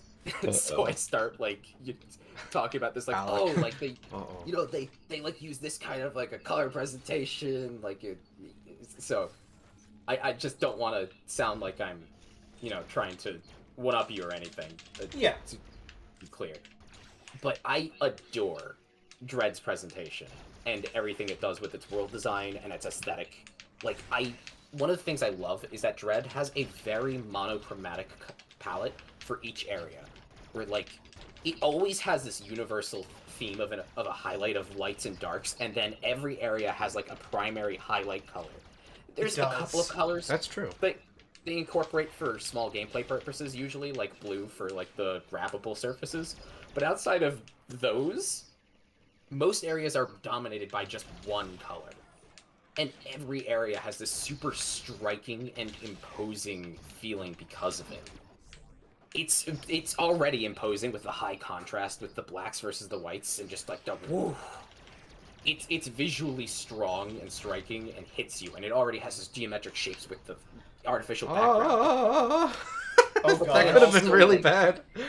That's funny. It also does it with, like, the singular color overwhelming the entire space. Everything about it ekes confidence and a rigidity. And it makes it so that the environment itself and the world itself feels kind of powerful. And Samus doesn't feel weak, but it makes everything feel threatening, and, like, you, the player, have to work to keep up with it. Tying into that whole, like, you know, it's Metroid Dread, right? Right. This is the Samus Returns discussion, I will remind you, but yes. I know. Plenty of time for that later. I do want to mention, Hareen, could you check the audio balancing? Just see how we're doing with the game audio? Sure. It's been a bit. And Tommy, do you want to use your switch to headphones, or For what? for listening to the stream? Oh. If they're charged? I don't know. I can. Okay. Yeah, if you want to. That way we don't have to do speaker. Something I wanted... I always get blindsided because they put those two, like, right next to them. Something I wanted to mention as well about Samus Returns is I think it has an excellent overall pace to it. Something I really like is that while each area is pretty linear, there is a lot you can do with the teleporters in this game. And teleporters sound like a kind of a weird thing to introduce to a Metroidvania. But I really like using them to get between the other areas easily, because they're not interconnected. It's more like one area to the next, to the next, to the next. And actually, you actually see me use elevators sometimes to just save time when backtracking through this same area. That's how big some of the areas are in Samus Returns. Yeah. So I actually think that's pretty cool. Game audio is slightly low, by the way. Other than that, it's fine. Okay, let's see what I can do. I'm gonna raise it a little bit. Raise the roof. Yeah, This'll do the something trick. I love about Samus Returns, actually, is also its use of color, but it's different. It's really vibrant. Each area feels alive and teeming. And that's actually part of the difference between this game and Dread, for me. Where Dread can't really do that and keep its tonality, but this game does. Mm-hmm. I think that sometimes this game is a little limited by the 3DS, but for the most part it does a fantastic job executing that, and I think that people really undervalue the environments in this game feeling really alive. Like, especially they love to put, like, creatures in the background, distinct elements of things like foliage or machinery if it's relevant. Yeah. And the backgrounds have depth. Again, there is so more, much depth. There is more of that in Dread, but there's still a ton of it here. For sure. Also, I just raised the game audio, by the way. I think it should be good now. Let us know in chat if anything should be balanced or could be better. Just let us know. I look in stream, and you're in like an underwater cave area with like rock steps and like a pond and waterfalls falling down and dilapidated ruins popping in and out of in front of them. There's like a vertical shaft here with like a crack in the rocks behind you, but you can just see a waterfall falling between them. Yeah. It's really nice. Absolutely. So there are some enemies I don't care about that I do just kind of tank and move on. That is mostly deliberate, not always. And there are many items that I do want to pick up, but I am skipping most of them. I do know which pickups I am getting, and I don't tend to change it from there. And that's one of the fun things I've had with really trying to actually route a Metroid game, which I haven't really done before. I've 100%ed every mainline Metroid game, but I've never really tried to play them super fast until now. And yeah, Samus Returns is kind of an uphill battle because on the surface it is easily the longest, but I've had a lot of fun trying to cut down on those times.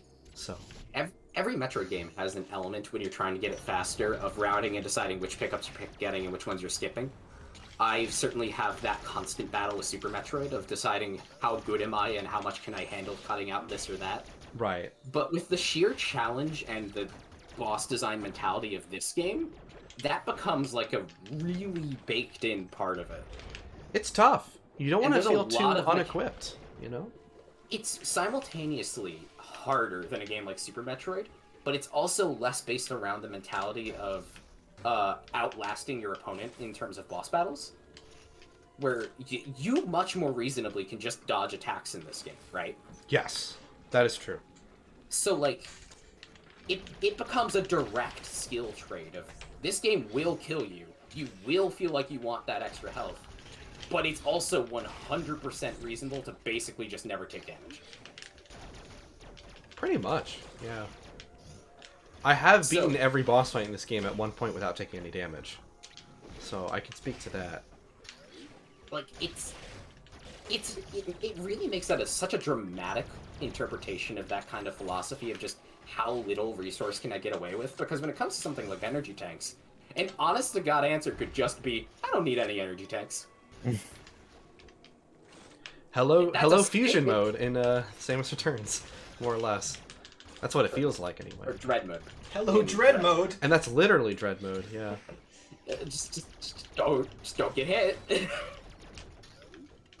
Guess what? Don't need no E-tanks, because you can't take damage anyway. So Samus Returns introduces these poisonous flower-like things, and they are actually a really underrated environmental hazard because it rightfully restricts you from using the spider ball in certain places, and that's where the lightning armor comes in. So if I see some people sometimes not really get a lot out of Samus Returns, and I think a lot of it has to do with how much they use, or rather the lack of using the Aeon abilities. The Aeon abilities are not forced on you in a lot of instances, which is nice. It means that there's a certain level of customizability to the playthrough. But the Aeon abilities really help you get the most out of this experience. And one of the things, for example, that makes a challenge run more comfortable is the fact that you have the lightning armor, which absorbs damage from environmental hazards and enemies. And it's something you're going to see me use a lot. And thankfully, I don't mind how the green glow looks on Samus. I actually think it looks really cool. And again, the reason I mention that is because you're gonna see it a lot. It just makes the game much more comfortable to play. There's not a lot of times I find it useful, but it is situationally useful, and that's, you can stack Aeon abilities in this game. Yes, you can. They do drain a lot of Aeon power, but Aeon energy tank expansions are also an addition to the collecting in this game, which I find very useful. In fact, I would say that there's some of the more sought-after collectibles in the game, to be honest. And yeah, I really like them. I never really use scan pulse, although I do use it by accident sometimes. Not that it Sometimes counts you just against walk you around, if you do. tap A, and you're like, oh. Yeah, not that it counts against you, but I think scan pulse is a great tool for newcomers. And the lightning armor, beam burst, and phase drift I all use often, but I would say I probably use lightning armor the most, just because I just like having that security. But yeah, what do you guys think of the Aeon abilities? Tommy, do you want to start? Yeah, I touched on it briefly when I talked about my thoughts on Samus Returns as a whole, and mostly the new stuff that it brought. But I really like the inclusion, or the addition of Aeon abilities in this game. I think having this like mana or magic power almost based system for Samus, it's obviously like not a thing in other games, and it's just like it's very different and a really cool thing for Samus to be able to do, right? Like she's this badass bounty hunter doing all this stuff with her lasers and missiles and power bombs, but now she gets these, these more like arcane of sorts abilities, or however you want to describe them, and I really like the utility and just the abilities in general, because I think they're really cool and I think they're very well done. I agree. Alec, do you have anything you want to add on the Aeon ability discussion? It's just like I feel like I should use them more than I do. Like Okay. I don't Yeah. really feel like highly about them, but it's mainly because I haven't really used them unless I absolutely need to. So It's definitely the kind of thing where you play more of this game and you start feeling out what's really useful in the game, and the Aeon abilities do have a lot of use. basically like Mega Man 8's weapons. I'm gonna That say is a this. good way of putting it, actually. I think that the oh god, what's it called? The one that slows down time. Phase drift. The phase drift, I do. That's the think... fastest I ever killed Arachnus. Nice. Solid. I do think the phase drift is not as useful as it should be. Not just because of its practical utility being mostly like a few hazards, although I do like what they use for those. Mm-hmm. It's the fact that, while on paper it does have some nice combat utility of being able to dodge attacks, the game is so centered around things like counter timing and the predictable structure of the attacks that I don't really find myself needing it to dodge anything in a boss fight, honestly. You don't need... Well, that's the thing. You don't need them, but using them, like... I think, extends enjoyment. For me, anyway. I think, personally, that not only as a new player did I never feel like it was necessary, but the better you get at the game, the less you really would even use it for fights anyway. Well, that is true, but...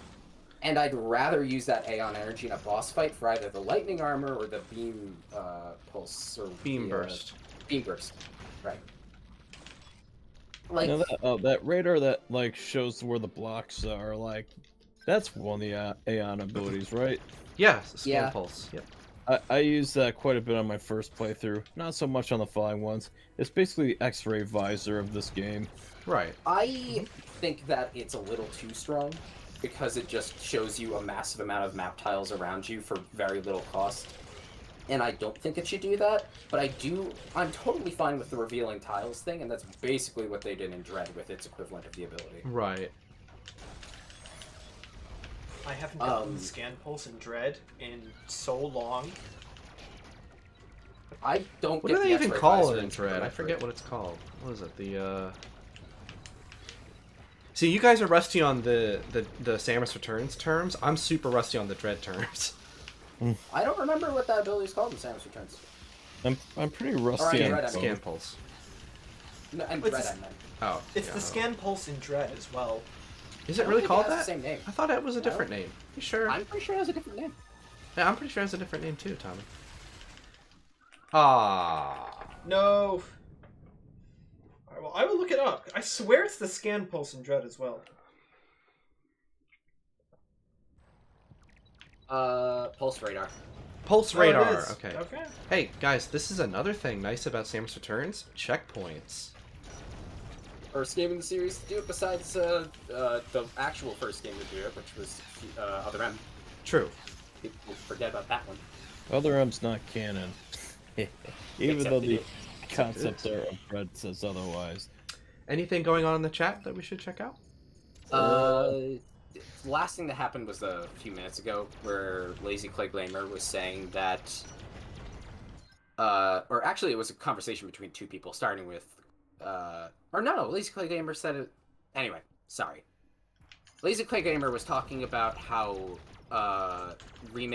most remakes fail to preserve the original because they don't include the original in them, like Zero Mission and Medieval Remake. Oh, that's an interesting point. And that it comes off, at least unintentionally, that the remake is supposed to replace the original if it does not contain it, which I do agree with that mentality. I'm not as harsh on Samus Returns specifically for that, because Metroid 2 was already for a long time available on 3DS. Right. Oh, for years at that point. Yes, shop doesn't exist anymore. Well, that applies to the cartridge game for Samus Returns as well, for the most part. You can get a used copy, but that's about it. So I don't really blame Samus Returns too much for that, but I think a lot of remakes do muck that up where they should include the original. I do think that should be common practice, as long as there's any rational ability to do so. That's always a long shot. And I think Medieval Remake really did that aspect well. Whereas if you do like a side quest in like a remaster, you unlock the original. I believe Red, when I've talked to him, has a bit of a problem with games like that, where he doesn't think the original should be unlockable, especially given a lot of people, I think including himself, would take the position of wanting to play the original first and then the remake. I guess it's kind of like the PS1 Qbert game. I know it's a really weird point of comparison, but like... I'm mashing these buttons. You can tell I played this game a lot, because I'm really good at tracking the Metroids with the analog stick now. Yeah. I kind of just do it automatically. I love this game so much. This is good. Now just imagine it was like Dread and you didn't only have the 8 angles to track that. And it'd be even better, that's true. It only gets better from here. Except we play that stupid honestly, Super... No, I'm kidding. I'm kidding. I don't, as much as I don't want any more 2D Metroid remakes, the most I do want is this game specifically getting like an enhanced remaster. Where it's a single screen game, so it isn't like locked to the 3DS. Yeah, so that can be brought on. And with some of Dread's enhancements. I agree with that. Like, I kind of want like a pixel remaster where it's just like hand-drawn sprites or something like that. Nah, I don't want that. I don't want that, personally. I mean, you still have the same moves. It's just I'm saying I don't want it to look like that. I do like the 3D aesthetic it's going for. Wait. I think it can be polished up. Yeah, I'm going down. Particularly in poly count and textures. You just got that one, right? Yep. But I think a lot of things, like the way it uses depth, would just be lost if you made it a 2D visually, like the old games, or even if it was hand drawn. And that's no shade against hand drawn games. I fucking adore things like Hollow Knight. Yeah, I think modern 2D techniques with like parallax and stuff, I think you could do well with approximating it, but there's no true replacement. It's different. Mm-hmm. Exactly right. You would not be able to replicate the experience in the same way. I do think you'd be able to replicate it well, but definitely not in the exact same way, like a straight up remaster with Mercury Steam's new abilities. The stuff they learned from Dread, it would not be the same if it was a fully 2D remake. That said, I wouldn't want it to look just like Dread, because I would want it to keep the visual stylization of this game.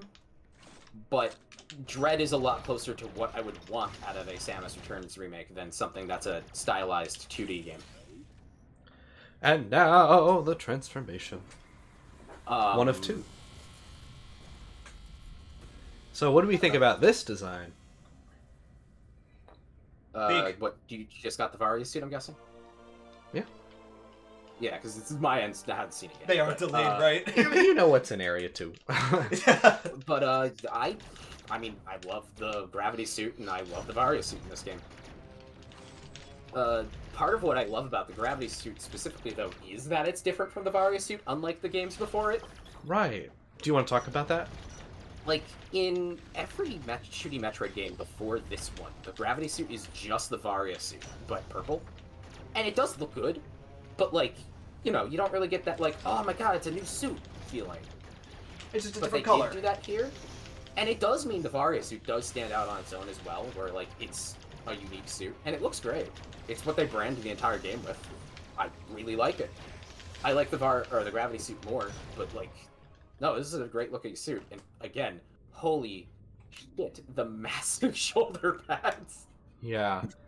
I actually was going to bring it up when we were talking about it before, but Dread specifically made the shoulder pads smaller because of the 2D perspective. They can block Samus's head, and they didn't want that for the animation. They wanted you to be able to see her face. Playing this game in some poses, you can definitely see the shoulder pads completely obscuring her head. It's true. It is definitely true, and I find that so comical. It's not a problem, I think, but it's like... Yeah, no, those are massive shoulder pads. They look even bigger in the official Oh, art look at that than they do aim. in game. Look at this guy. I like the addition of the green lights on the shoulder pads. Gives it a more technological appeal to it. Yeah, I think that Prime had that detail. I believe so. It's been a while since I last played Prime. Oh, this one's being finicky. This Metroid's really stubborn. Don't want to die, huh? Honestly, Samus Returns suit design really feels like all of the aspects of like a classic Super Metroid or Metroid Prime 1 style suit, but exaggerated a lot, and I find it really fun. And it feels so much like the exact opposite of the other M suit in that way, and I find it really That's fun. true. Yeah. To be honest, I don't like that this, like, the Gamma Metroids are now, like, spidery in appearance. Like, I kind of like them floating in the air, but I guess it gives some variety to fighting I actually like that they spend part of their time on the ground and part of their time in the air. them. Yeah. Because kind of a transition point where the Gamma Metroids the Alpha Metroids don't have legs. The Gamma Metroids have their legs now, so they start to use them. But they're not like as well developed as the Zetas or the Omegas. So like they're not as useful, and they oftentimes are better off flying. But by the time they become a Zeta, they're just too heavy to fly anymore. You know? That's a good point. Yeah. So like they become more raptorial. Uh-oh. So I actually really like that. Although I love a detail in So we have